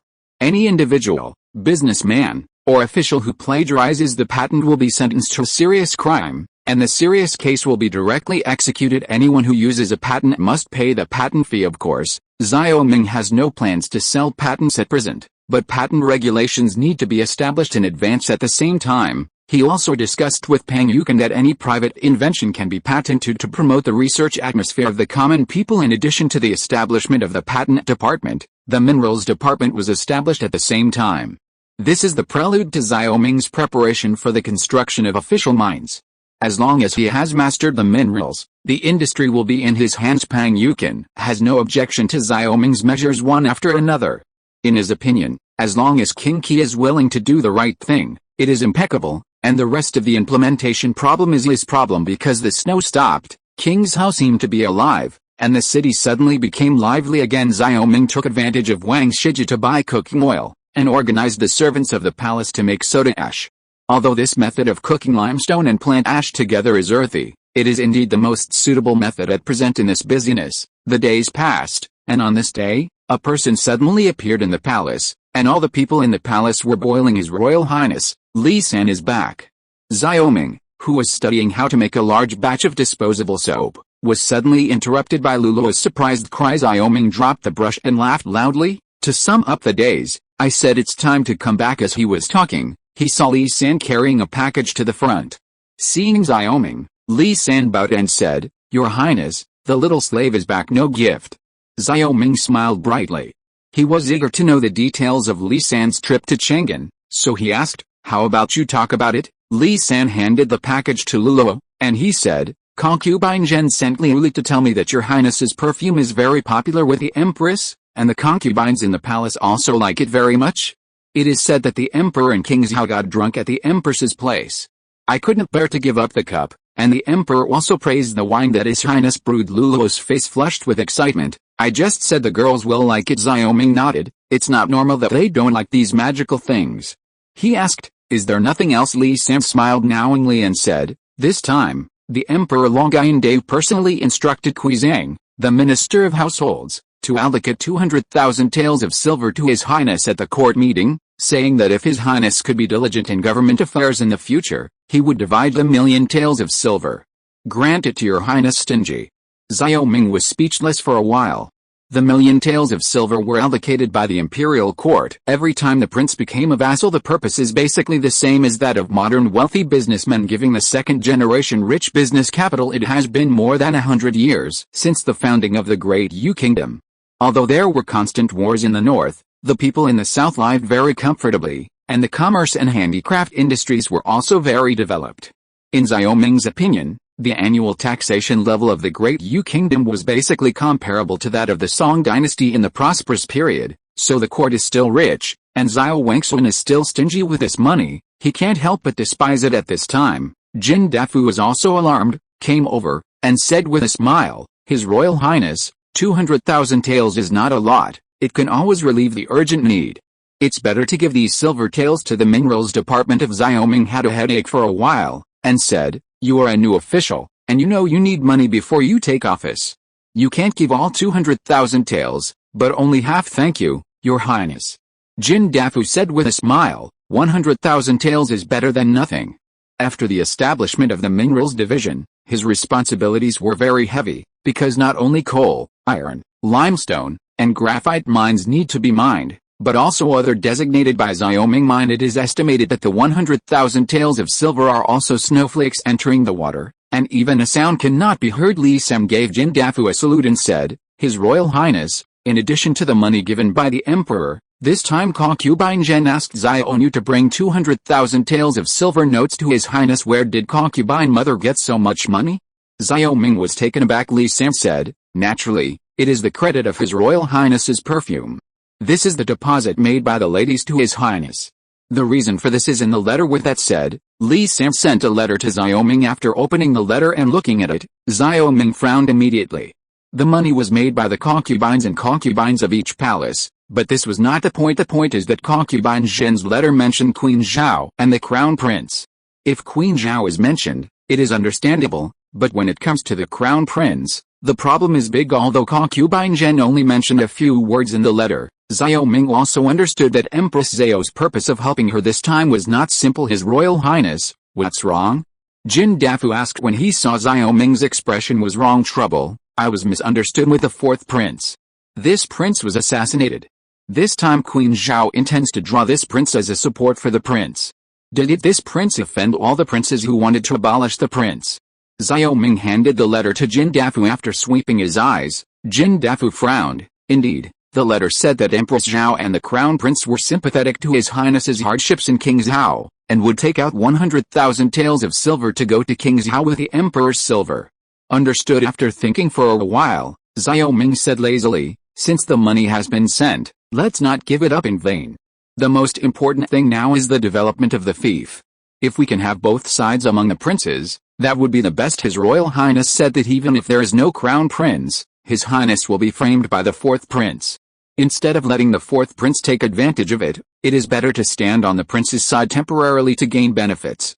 After all, the prince is the orthodox. Now Xiao Ming also thought the same. As long as Xiao Wangxun was still there, it was almost impossible for the crown prince to be deposed. He is also happy to be a free and easy prince, so why are other princes afraid at that time? If you're listening to this novel on a channel other than Fanfic World, it means they downloaded and uploaded it without effort. We cordially invite you to visit our channel, Mundo Fanfic Novelis. There you'll find the original version of this story and you can explore many other novels of various genres. We're waiting for you to immerse yourself in a world of incredible novels. Chapter 49. The day after Li San came back, the silver taels given by the imperial court arrived in King Zhao, and with a deposit of the harem concubines, Xiao Ming had 500,000 taels of silver in his hand that could be transferred. These money can be said to be a huge sum of money in King Zhao, but it is only a drop in the bucket for Xiao Ming's development plan, and among them, 200,000 taels were the deposit for the perfumes that the concubines needed. He also needed to purchase spices to make perfumes and send them to the concubines. It can be said that the 200,000 taels had to be discounted as for perfume. Xiao Ming is not going to give it to others. Part of his business is to paralyze the wealthy family in King Zhao, but he needs to keep some business so that he can make more money, especially in the prosperous south, where commerce is developed and trade is prosperous. Compared to his own technological advantages, the fastest way to get money is through business, so he has been planning his own firm. Let Zhang Liang build ships. After all, the purpose is for trade, because countless facts have proved that only business can rejuvenate a country. Li Kaiyan, the captain of the Kokon commander, has seen His Highness. In the main hall of Prince Qi's mansion, Li Kaiyan stood at the bottom and bowed to Xiao Ming with the money in his hand. Xiao Ming's idea of setting up a commercial bank became even stronger, but the person in charge of the commercial bank had been hesitating, and it was not until the past 2 days that he decided to use Li Kaiyan. Now Xiao Ming reuses people such as Jin Dafu, Chen Wenlong and his son. One is his cronies, the other has no roots in King Zhao, and has nothing to do with King Zhao nobles. He asked Jin Dafu to investigate this Li Kaiyan, and he has no special background. Moreover, Li Kaiyan's personality is extroverted and very slippery.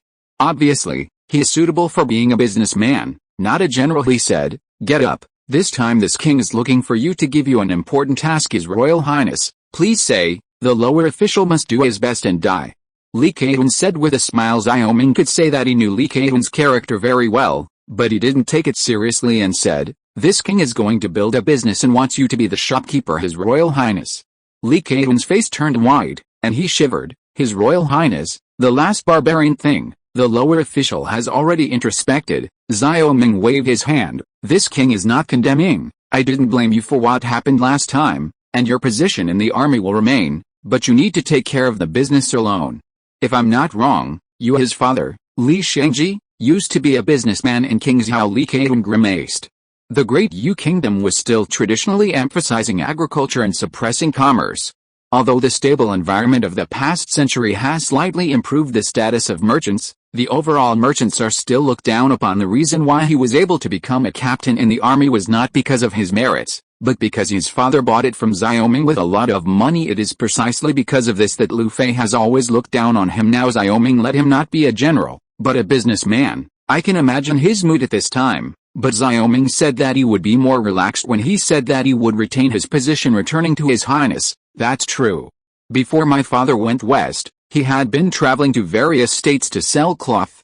Li Keqian said, seeing that there was still some unhappy emotion on Li Keqian's face. Xiao Ming said, "This king knows that you are not happy, but you must understand that this firm is an official business. If you insist on staying in the army, it doesn't matter. This king is looking for someone else." But Colonel Lu Fei came to report a few days ago, "This heavy snow seems to freeze a lot of cattle and sheep on the grassland.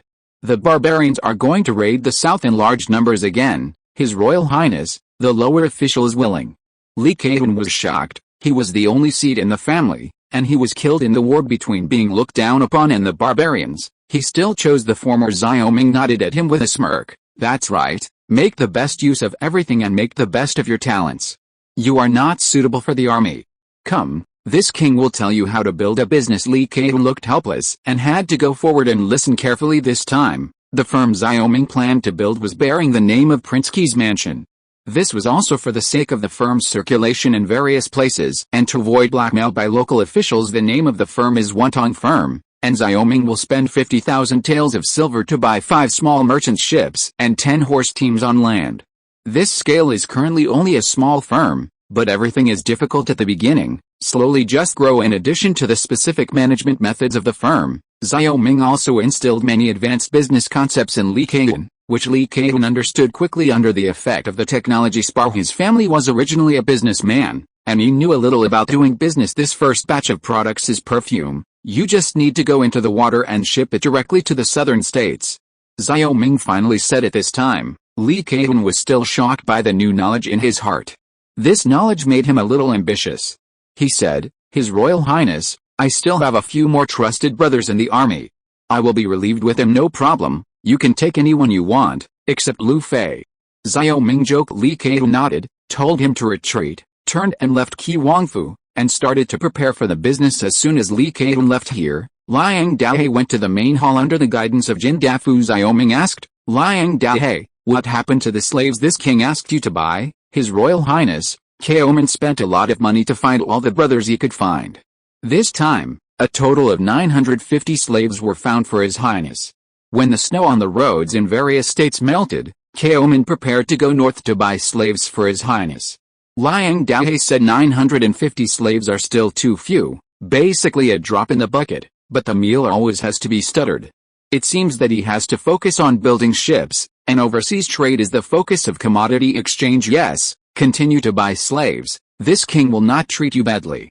Xiao Ming gestured to Jin Dafu at this time. Jin Dafu gave Liang Dahe a silver note of 20,000 taels. "His Royal Highness, this is a bit too much?"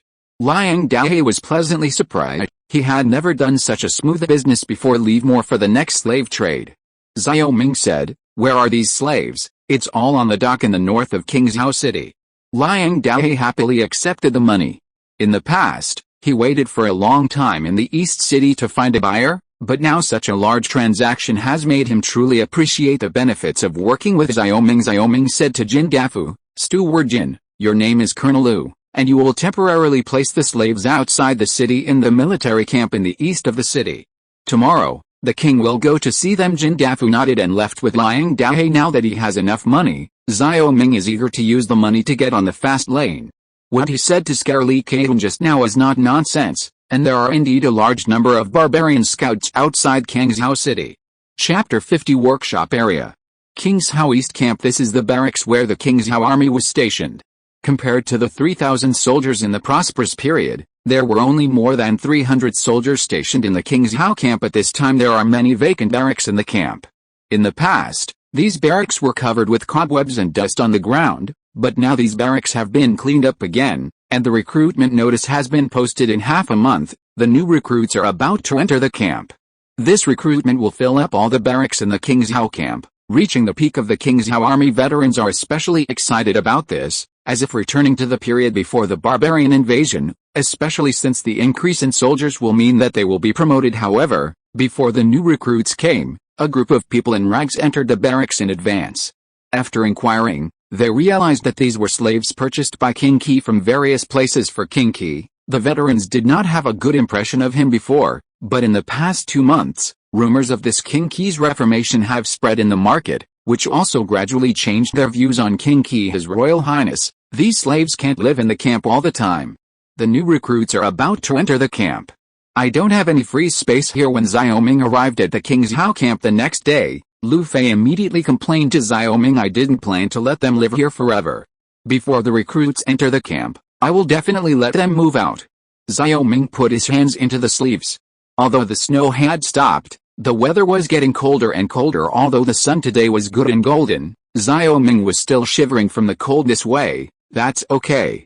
Lu Fei breathed a sigh of relief, and then he asked, Your Highness, why are you buying so many slaves? The palace can't use so many servants, right? Xiaoming frowned, did not answer Lu Fei's question, but asked, Do you think this barbarian will attack King's Hao this winter? I'm not sure about this last general.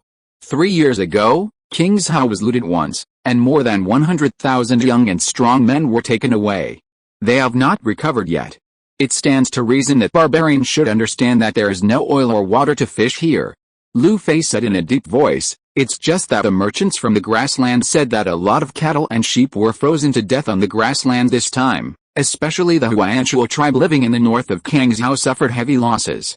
They were afraid that they would jump over the walls. Xiaoming nodded. If this king remembers correctly, this Huanshuo minister said he could organize an army of 30,000 people, right? Yes, all the barbarians are soldiers, except the old and weak, women and children. Everyone can become a soldier this time, because the cattle and sheep were frozen to death. They couldn't feed enough cattle and sheep to feed their stomachs in the coming year, so they are ready to loot the reserves again. If so, can we do business with them? After all, King's Hao can't stand the toss anymore. 30,000 people will attack King's Hao with all their strength. Even if we win terribly, it's not what I want. Xiaoming pondered. Lu Fei was upright, but he was not without brains. The recruits were not trained, and there were thieves in the 6 states. From time to time businessmen in King's Hao City usually buy barbarian cattle, sheep or fur, and sell coal briquettes and iron ore, but this year, a large number of cattle and sheep have been frozen to death, and this business cannot be done. After all, no one will buy frozen to death. The cattle and sheep. Lu Fei shook his head, admitting that this method would not work. Yes, Xiaoming lowered his head and pondered.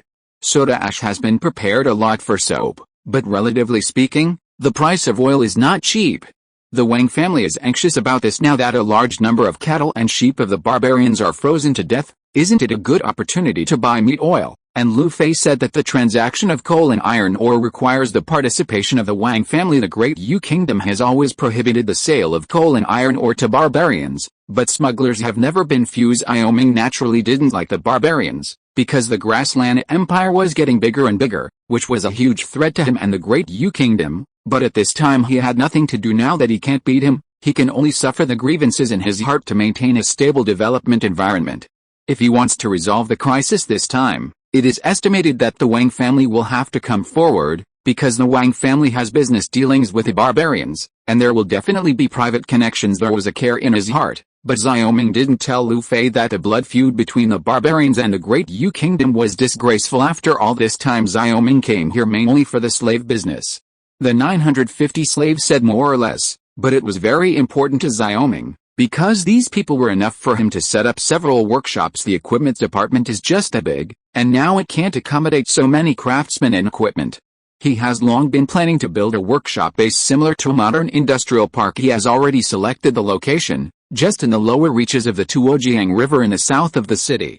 These slaves will be responsible for the construction of workshop buildings and will be assigned to work in each workshop at the same time. For safety, Xiaoming will turn the workshop area into a high-wall compound, and the King's Hao army will be responsible for guarding the workshop area to ensure the safety of the workshop. Lu Fei had gathered all the slaves at this time. Xiaoming glanced at the slaves standing scattered. Most of them were in rags, their hands and feet were shackled, and they were shivering in the cold wind. As Liang Daohe said, most of these slaves were young men and women, and according to the standards of slaves, they belonged to high-quality slaves. After confirming the quality of the slaves, Xiaoming said to Chen Wenlong, who followed, "These slaves will be handed over to you. I have already given you the structure of the brick hill.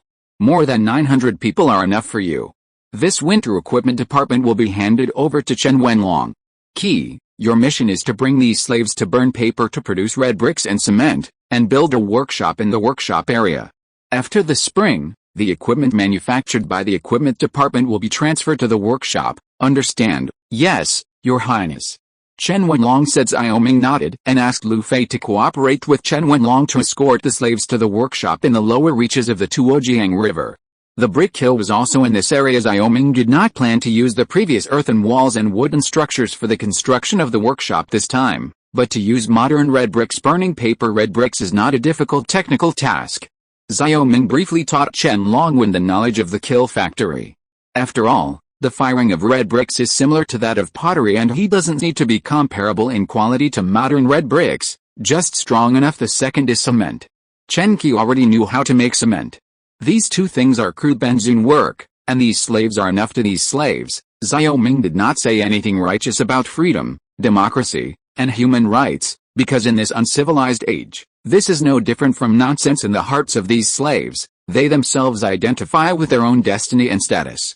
Rather than talking about these, it is better to increase their enthusiasm for work by improving the quality of life, and then slowly let them identify with it.